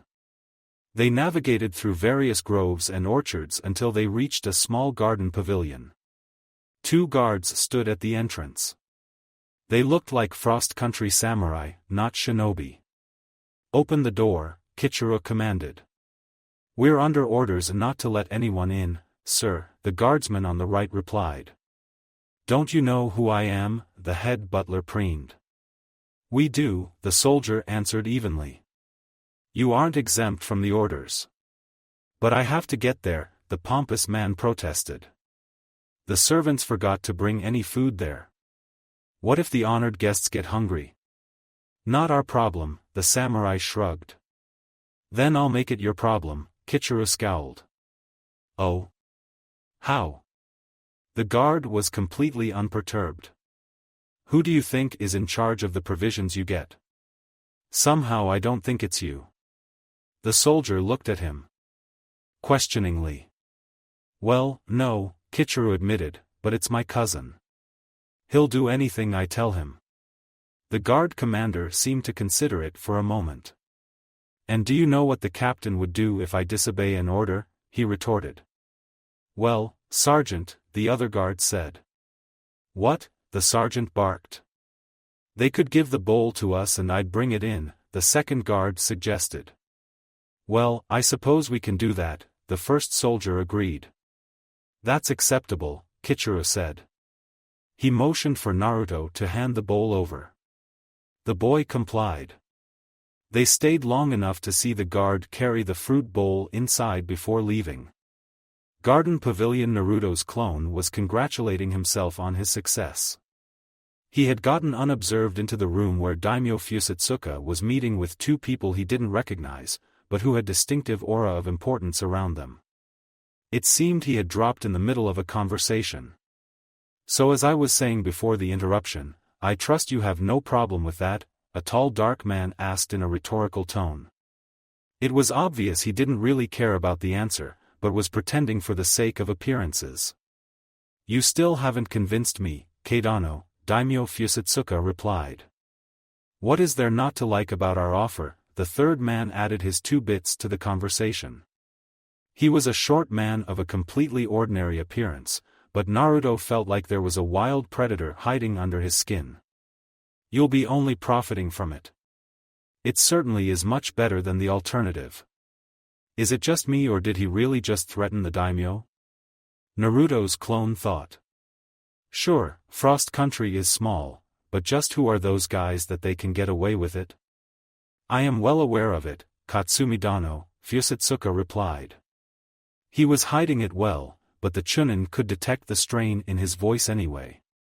He sounded like a man who had been backed into a corner and didn't know what to do about it. But this wasn't what the original proposal offered. Wasn't it? Kei raised an eyebrow. "I think you might have misunderstood some part of it, Daimyo-sama." "Don't use that tone with me," Fusatsuka puffed. "I apologize, Daimyo-sama. I was out of my place." Kei didn't seem the slightest bit repentant. The Frost Country daimyo realized he wasn't going to get anything better from him, so he grunted in acceptance. "Let's talk business again," Katsumi suggested. "That's what are we here for," Kei added. "Of course, honored guests," Fusatsuka nodded. "So as I was saying, I can agree with the first point but not the second one." "Crap," thought Naruto's clone. "Must they speak in code? I'd like to hear what this is all about sometime today." "You heard our offer," Kei said. "Are the terms acceptable to you?" "As I said before," the daimyo spoke, "this isn't what your original proposal was about. It was supposed to be one time only, not for an indefinite time period." "Oh, sorry for the misunderstanding." "Daimyo-sama," the dark-skinned man spoke. "What meaning would the right of free passage have if it was only for one time?" Finally, Naruto's clone rejoiced. "This sounds like I'm actually going to learn something today." "But surely you see the trouble allowing it would get me into," Fusatsuka pointed out. "No, I don't see it," Kei shook his head. "If somebody called you on it, you can deny everything." "I don't think they would be interested in hearing it," the daimyo scoffed. "But think of the benefits," Katsumi interjected. "I'm not sure they outweigh the risks," Fusatsuka retorted. "I think you're being overly pessimistic," Katsumi pushed. "You are just a step away from achieving your ambition." "Or a step away from a complete disaster," the daimyo mumbled, but to Naruto it sounded like he was less averse to accepting their proposal than he had been before. Now if they only said what it was all about. "You know, Daimyo-sama," Katsumi spoke with deliberation, "some things are going to happen regardless of your decision and there's nothing you can do about them. But what you can influence is whether you would profit from them or not. It's entirely up to you."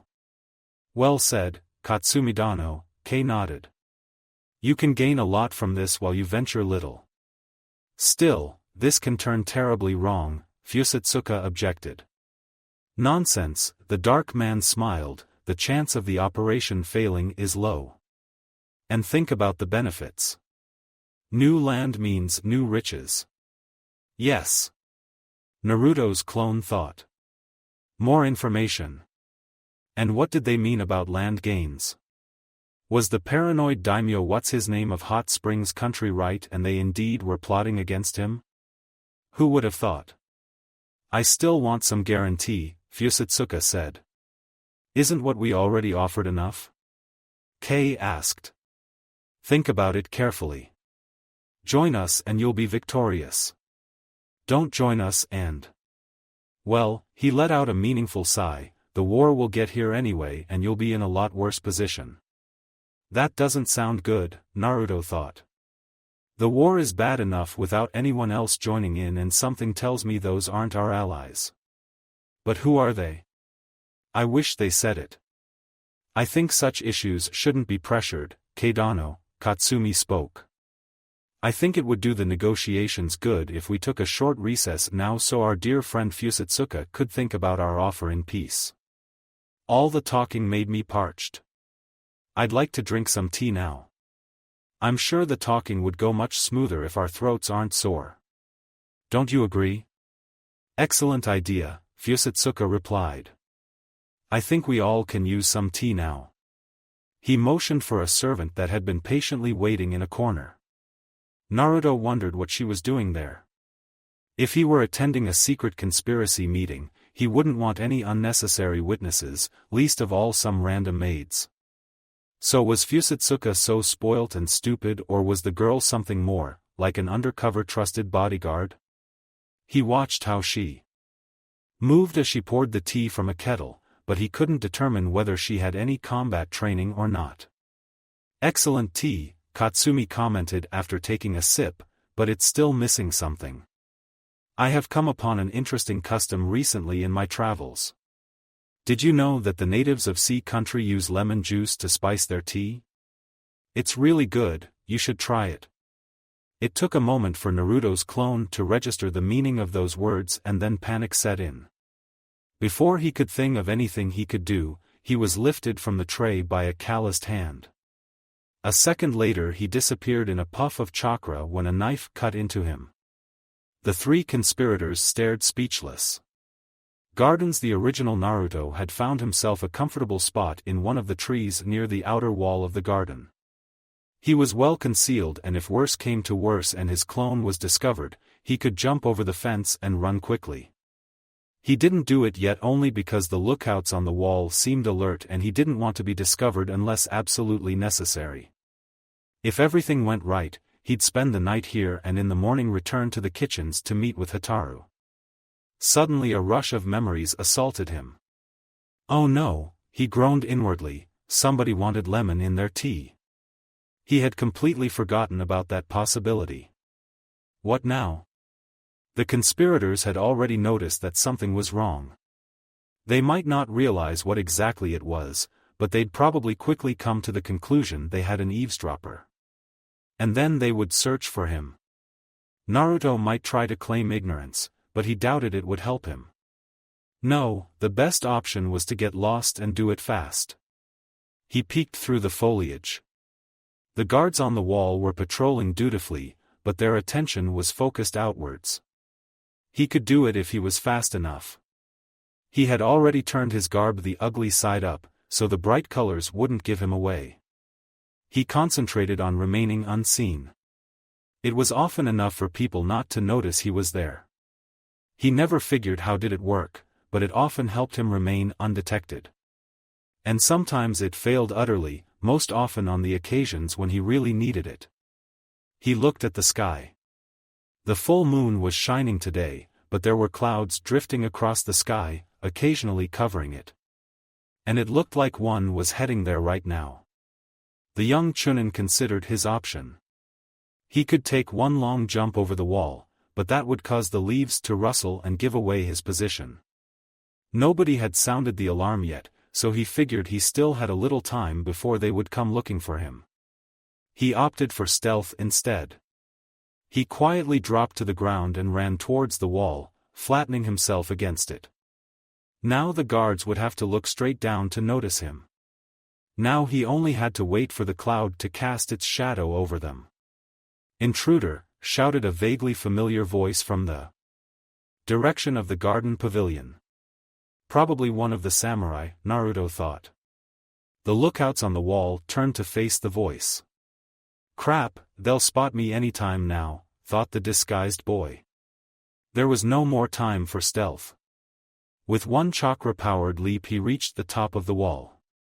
The soldiers turned towards him in surprise.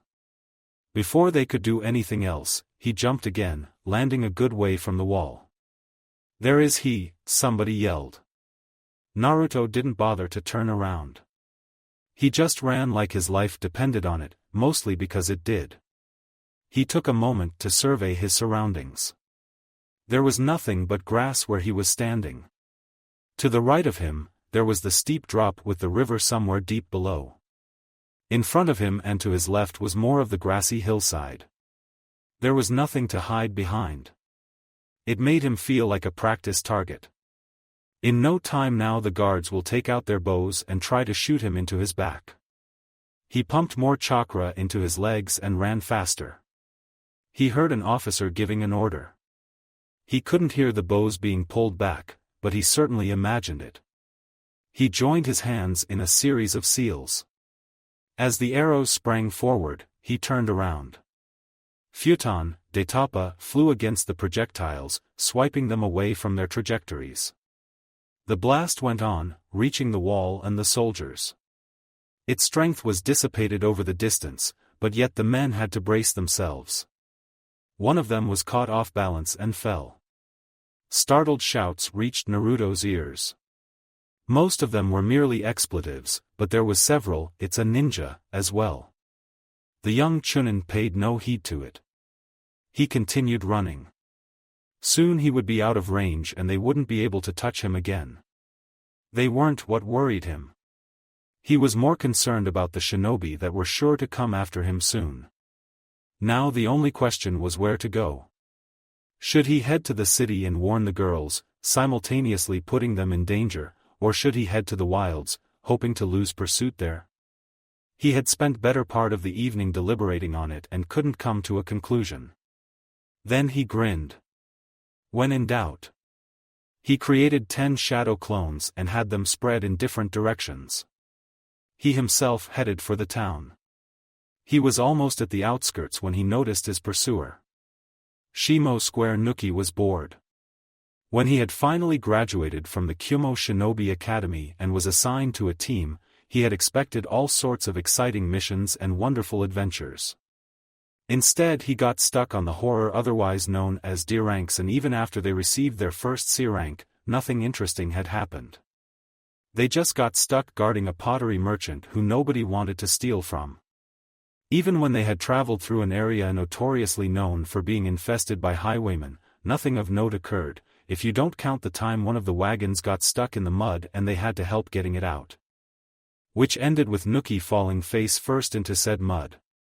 Needless to say, it wasn't the kind of excitement he had wished for, though his teammates and sensei were highly amused. "I wish something happened," he said to the dark and nearly deserted plaza. "And just what would you want?" "AI," his kunoichi teammate asked sarcastically. "A heroic battle? Don't be silly. You'd just get yourself killed. I can take care of myself."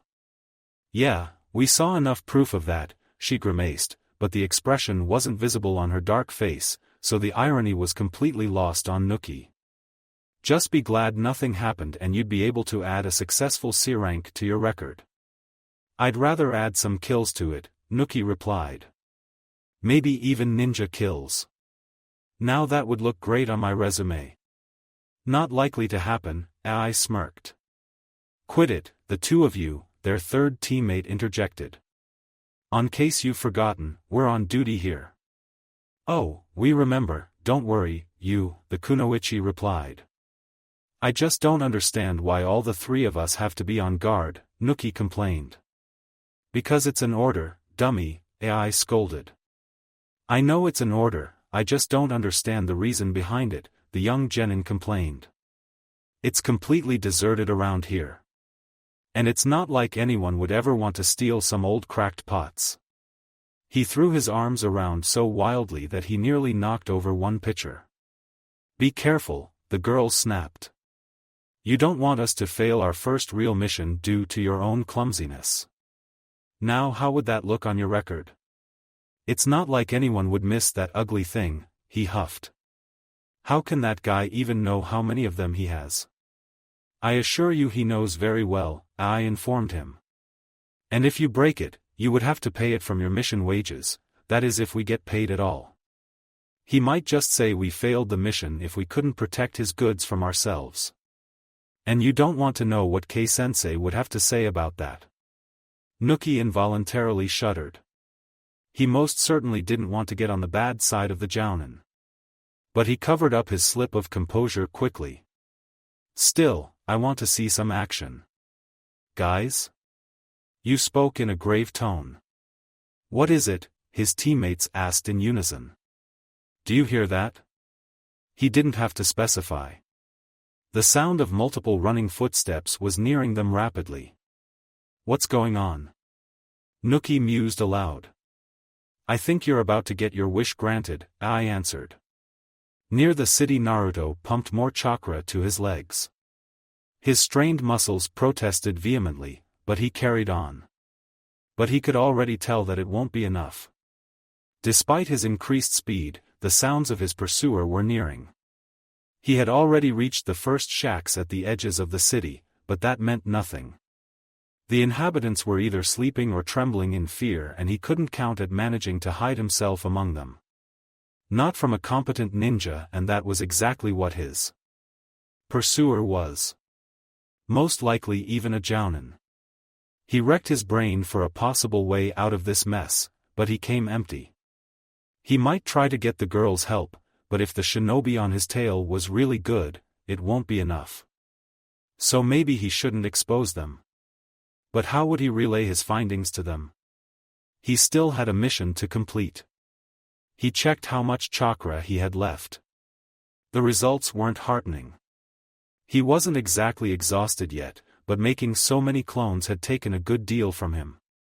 And it did nothing to deter his pursuer. How could he tell which was the real one? Was it just luck, or did he have a way? If so, then there was no point in trying again. But if not... Here goes nothing, thought Naruto as he clasped his hands in the familiar cross-shaped seal. In a puff of smoke, 4 clones materialized around him. They all mingled for a moment to confuse the enemy and then took off in 5 different directions. Naruto himself took a sharp turn to the right. But before they could disappear from the street fully, there was a sharp hiss in the air and senbon started raining from the sky. Naruto avoided them thanks to a head-first dive to the nearest alley, but 3 of his clones weren't so lucky. The needles hit them and they dissolved back into raw chakra. With only 2 possible targets, the pursuer didn't have a hard time deciding where to go. He quickly created a clone, Naruto couldn't tell which kind, and pursued both. He took another sharp turn, hoping that the older man wasn't so agile and that he might gain some ground. It worked only partially. The man lost a couple of paces, but covered the lost distance in mere seconds. The young Chunin swore inwardly. The situation had just gone from bad to worse. Not only he couldn't shake off his tail, he now confirmed it was a highly skilled ninja, otherwise he wouldn't have been able to hit his clones at such distance. He reckoned now was a good time to pray for a miracle. Too bad he didn't believe in gods. Only demons, and he sure as hell didn't want to ask the Kyuubi for help. Not if he could help it. Not even if it should kill him. Well, maybe if it should kill him. But otherwise not a chance. City streets, a low dog's growling sounded through the otherwise silent night. What is it? Hataru asked. A lot of chakra being thrown around, Hana translated. It looks like there's a battle going on. Do you think Naruto got discovered? The purple-haired girl worried. What else could it be? The Inuzuka replied. You're right, Hataru sighed. So are we going? Do you have to ask? No. Lead on. The 2 girls and 3 dogs quickly disappeared in the dark streets. Streets of Shimo. Naruto had been able to keep most of his lead through a series of sharp twists and turns. He even managed to gain a bit of a distance when his pursuer had tried roof hopping, but the old thatched roof gave way under him and he fell straight into someone's house. The angry shrieks of its inhabitants followed them for quite a time before they were muffled by the distance. But then suddenly his luck had run out. Instead of the maze of narrow streets, he found himself on a spacious square. And there was no time to turn back and try to hide. The enemy jounin was nearly breathing down his neck. Naruto's overactive imagination even supplied the touch of hot air on his scalp. But he couldn't give up yet. The situation wasn't completely hopeless yet, or so he told himself. The square wasn't empty. There were stalls built there for the great market and other entertainment accompanying the festival. With any luck there might be something he could use to slow down or even stop his pursuer. As it was, luck wasn't on his side tonight. Soon after he ran past a few stalls, he heard a sound from close ahead. He couldn't be sure, but it sounded like a blade being drawn. There were people ahead. And considering where they were, he couldn't count on them being friendly. He ducked left. He didn't even know why he did it, he didn't sense any immediate danger, but it had occurred to him that he should do something. Stop him, his pursuer shouted. Great, Naruto thought. So they are together. Just my luck to run straight into a trap. He heard footsteps from ahead and then a kunai came sailing past his ear from ahead. It was almost too easy to dodge, which should have warned him, but he failed to take the clue. So the explosion from behind took him completely by surprise and flung him into the nearest stall. Curse it, he thought, trying to untangle himself from the cloth that had been covering the goods. He could hear multiple footsteps coming close. He had to do something quickly. Fortunately he managed to free his head so he could see. He noticed a barrel standing not too far from him and performed a quick kawarimi. It served to free him from the cloth. He glanced over his shoulder to find out what his pursuers were doing. The jounin was further away than he remembered, the explosion must have delayed him as well. He could see two others as well, a boy and girl, both of them about 12 and neither of them wearing a flak jacket. So genin then. But if they were a standard team, there should be. He didn't have the time to finish the thought when his ears caught a soft rustle right behind him. He threw himself to the side and another young boy came crashing down at the spot of ground he had occupied less than a second before. Naruto didn't waste any time and kicked the side of the young shinobi's head before he had the chance to stand up. The genin collapsed with a yell. Naruto paid him no further mind and ran. He didn't get far. He suddenly noticed the jounin right in front of him. How did he get there so fast? Naruto mused. Or did I lose my sense of direction and ran into him? There was no time to contemplate it. His most pressing concern was getting away from him. His hands itched for the hilt of his ninjato, but he didn't have it on him. In fact, for the sake of his cover, he didn't have a single weapon on him. It sucked big time. So ninjutsu was his only option. He had no time to form seals, but fortunately he knew a way around the problem. He took a deep breath, filling the air in his lungs with chakra and converting it to wind. Then he screamed. The jounin's eyes widened, as the tiny blades cut into him. Then he disappeared in a puff of smoke. Naruto threw himself to the ground just in time to avoid a hail of senbon from behind. One quick glance shoved him the enemy jounin, who he thought he recognized as K, bleeding from a number of small cuts, but lacking any serious injury. Well, I didn't really expect this will finish him off, Naruto thought, but what can I do now? Before he could come up with an answer, he heard footsteps behind him. One glance over his shoulder revealed the genin team assuming battle formation. He was surrounded. Market Square of Shimonuki was excited. This was what he had been hoping for. Some real action and against some real ninja. Sure, she was just a little shrimp, but she had managed to draw blood from K-sensei and that was something. They had yet to reach the same achievement during their team training. But now they had her surrounded with nowhere to run. It was going to be a piece of cake. He was going to pay her back for the kick to his cheek. He was going to pound her to the ground. Sensei was going to be proud of him and he will be famous and he'll make chunin soon. Yes, it was all he could hope for on a mission like this. He saw the girl turning towards him, her hands already clasped in a seal. He raised his kunai. He wasn't going to let her finish her jutsu, whatever it was. He wasn't fast enough. With a puff of smoke, two clones appeared beside her. Just Bunshin? Nookie thought. That's the stupidest trick the academy taught. This is going to be a piece of cake.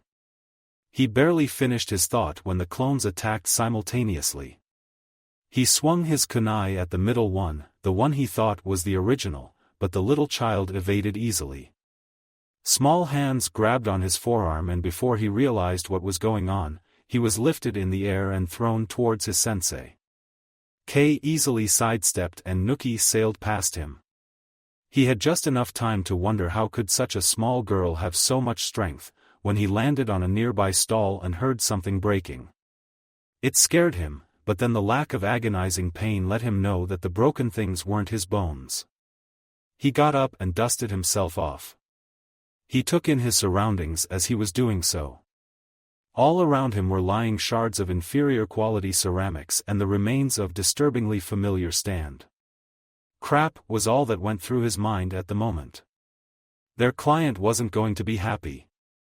The Plaza Naruto's heart was beating fast.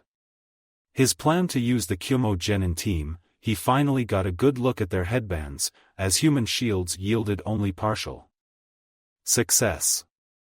One of his clones was destroyed by the kunoichi before it could do anything, and the other one was locked in a furious battle with one of the boys until his teammate came to his assistance. But at least he managed to slip between them, and now the Jounin had to run around his own team to get to him.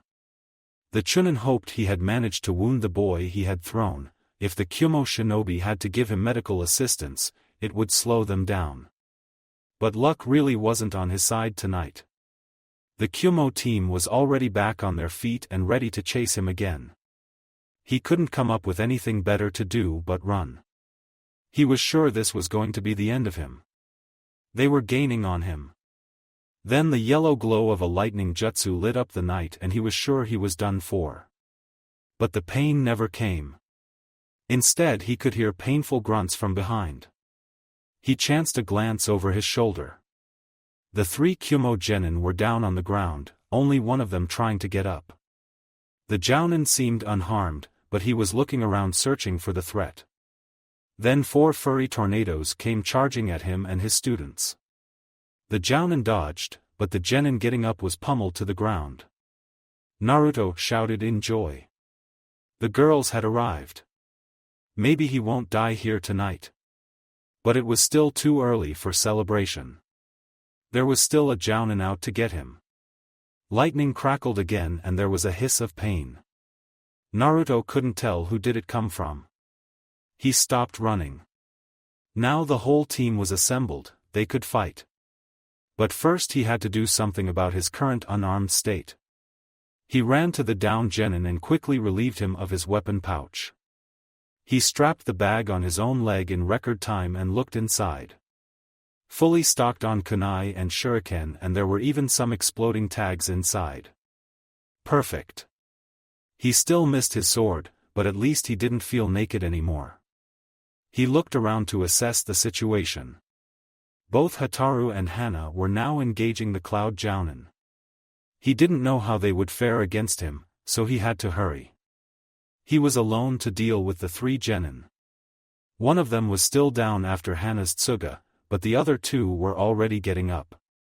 Naruto jumped to the closer one, a dark-skinned boy, and kicked him in the temple hard. The young ninja slumped to the ground unconscious. That left him alone with the girl. The kunoichi was already standing, holding a kunai in each hand. Naruto reached into his newly acquired pouch and took a pair of kunai of his own. He did it just in time. The Kyumo kunoichi didn't wait on anything before attacking. He blocked her 2 stabs, but got caught by a kick to his side. Either she was pretty good for a Genin, or Naruto was too exhausted to fight properly. He stumbled back. It was time to take this up a notch. He charged wind chakra into his blades. They weren't specially made for this and couldn't hold as much as he would have liked, but it was enough. The girl charged. Again. He blocked her attack, his kunai slashing through hers and leaving a deep gash on her forearm. She blinked in surprise, forgetting her concentration for a moment. It was all the Konoha Chunin needed. He kicked her into the stomach, hard. It knocked her to the ground. Naruto quickly followed up his attack. He was at her side in a flash. She tried to stab him with his remaining kunai, but he evaded nimbly. He stepped on her wrist, making her let go of her weapon. Then he knelt and slammed the pommel of his kunai into her temple. She slumped unconscious alongside her teammates. The Konoha Chunin breathed out a sigh of relief and looked how his own teammates were doing. It looked like the answer was not good. Hana got just thrown backwards by a vicious punch and Hataru was clearly favoring her left leg. One of the Haimaru siblings was lying on the ground, nursing a wound. The Kyumo Jounin appeared unharmed. The golden-haired boy pondered the best course of action. Kei had currently his back turned to him, so he might be able to take him by surprise. But it was a tricky prospect. Nobody made Jounin by letting their enemies sneak up on them. He shot one last glance to the down genin team. None of them had a sword, so he'd have to make do with just kunai. And of course there was still his new technique.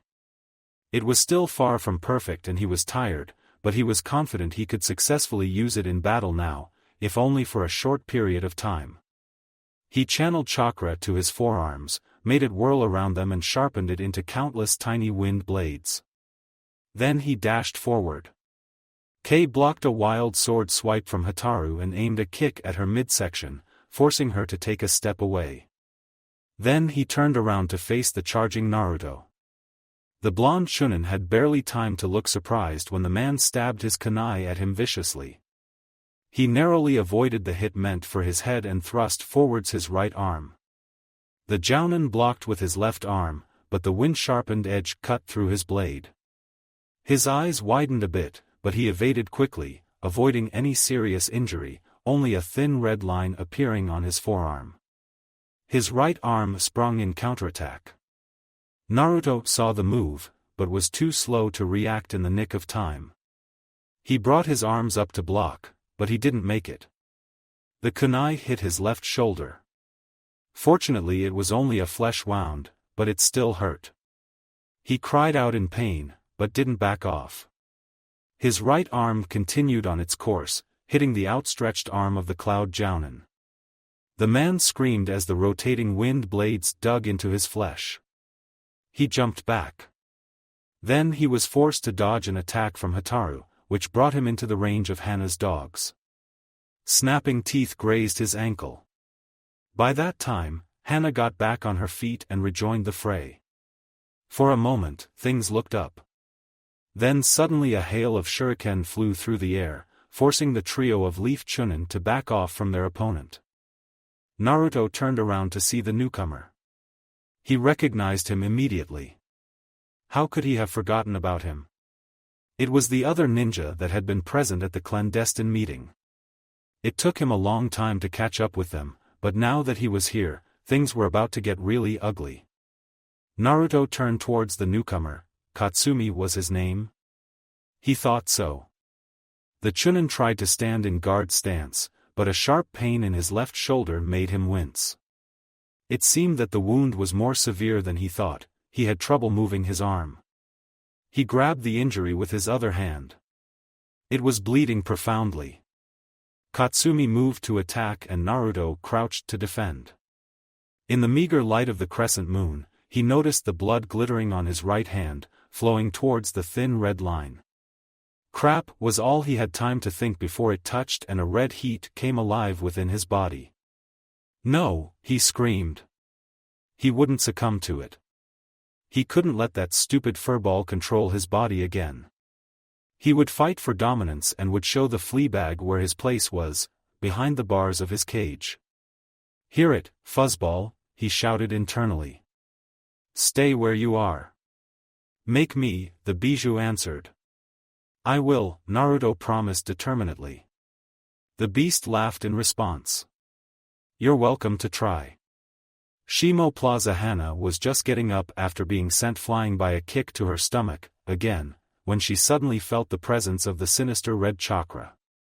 She looked up and saw Naruto's form enveloped in the all-too-familiar red haze. Oh, hell, she thought. Will he get berserk again? Should we run for our lives now or should we capitalize on this opportunity? She took a look around. The Haimaru siblings were whining in fear, their tails between their legs. Hotaru was quickly limping away. The two enemy ninja were watching the spectacle in confusion. Particularly the jounin they had fought had his back turned to her, not seeming to realize she was still here. It was an opportunity too good to pass. She sprung to her feet as quickly as she could. Then she shot forward in the spin of Tsuga. Kei had noticed her at the last moment, but it was too late for him to dodge completely. The furry tornado caught his flank, the Inuzuka's iron-hard claws digging deep into his belly. Hana stopped spinning and landed. She looked at Naruto. He was still surrounded by the cloak of Kyuubi's chakra, glowing menacingly, one tail swinging behind him, advancing on his enemy, who was backing off slowly. She could tell that he wasn't in control of his body anymore. There was only one thing she could do now. She picked up her wounded dog and ran after Hotaru. Naruto's mindscape, the sinister red chakra, was flooding through the bars of the cage and the fox was grinning victoriously. See your defeat, puny mortal, the demon spoke with glee. In your dreams, Naruto replied with determination. I forced you back once before and I can do it again. In your dreams, Kyuubi echoed his earlier words. Don't be so cocky, the Jinchuriki chided.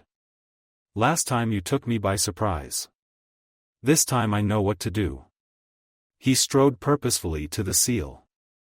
The flow of red chakra intensified, solidifying into a wall blocking his path. What makes you think I'll let you do it? The kitsune growled. What makes you think I'll let you stop me? The boy replied nonplussed. He plunged straight into the wall. It wasn't as solid as it appeared, but it resisted his progress valiantly. But he was relentless. Step by step, he made his way forward until he could touch the seal. The little tear he had mended during the battle in the fields was torn open again. He laid his hand on it and pushed his chakra into it. The Kyuubi screamed in rage and tried to knock him away, but he held fast. Soon the sinister flow was stopped. Market Square he came to. He was still on the plaza and it was still night. In front of him lay the three genin from Kyumo. They were still unconscious. He looked around. A few steps behind he could see one half of Katsumi. He couldn't see the rest of him anywhere. It was probably somewhere among the many overturned stalls.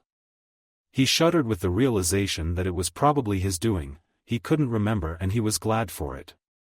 He was just relieved he wrestled the control back before the Kyuubi could do even more damage.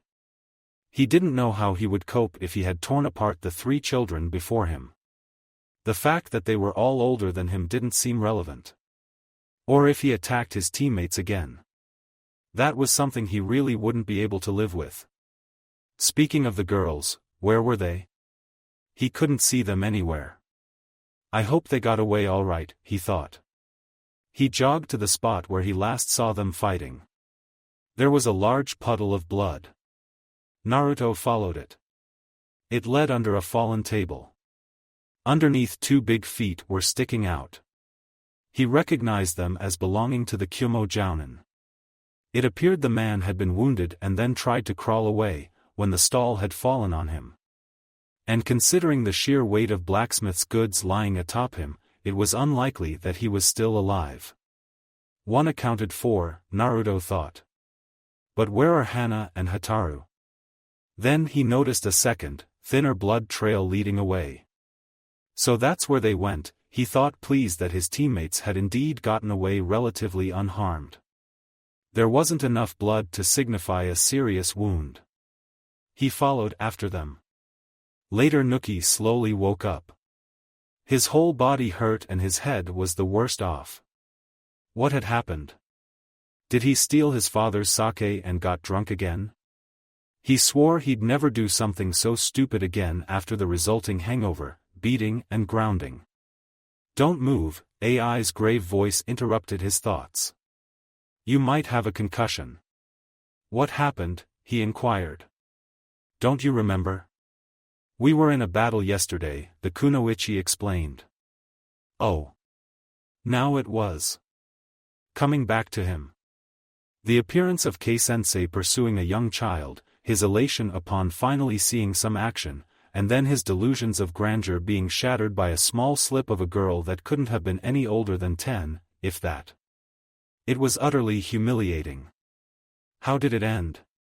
He wasn't sure. He really wanted to know. It seems we've lost, she informed him.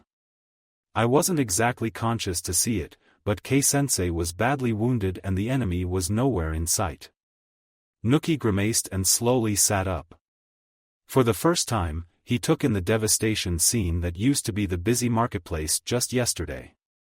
What the hell happened here, he wondered aloud. I have no idea, the kunoichi replied, but somehow I think I'm lucky I wasn't awake to see it. Me too, he replied. We're lucky to be alive. Yes, he said, looking at a nearby pile of ceramic shards. But how are we going to explain it to the client? Thank you for watching. I hope you enjoyed it. Make sure to like and subscribe, and don't forget to share this video with your friends. Guys, make sure to help the author by visiting the link in the description.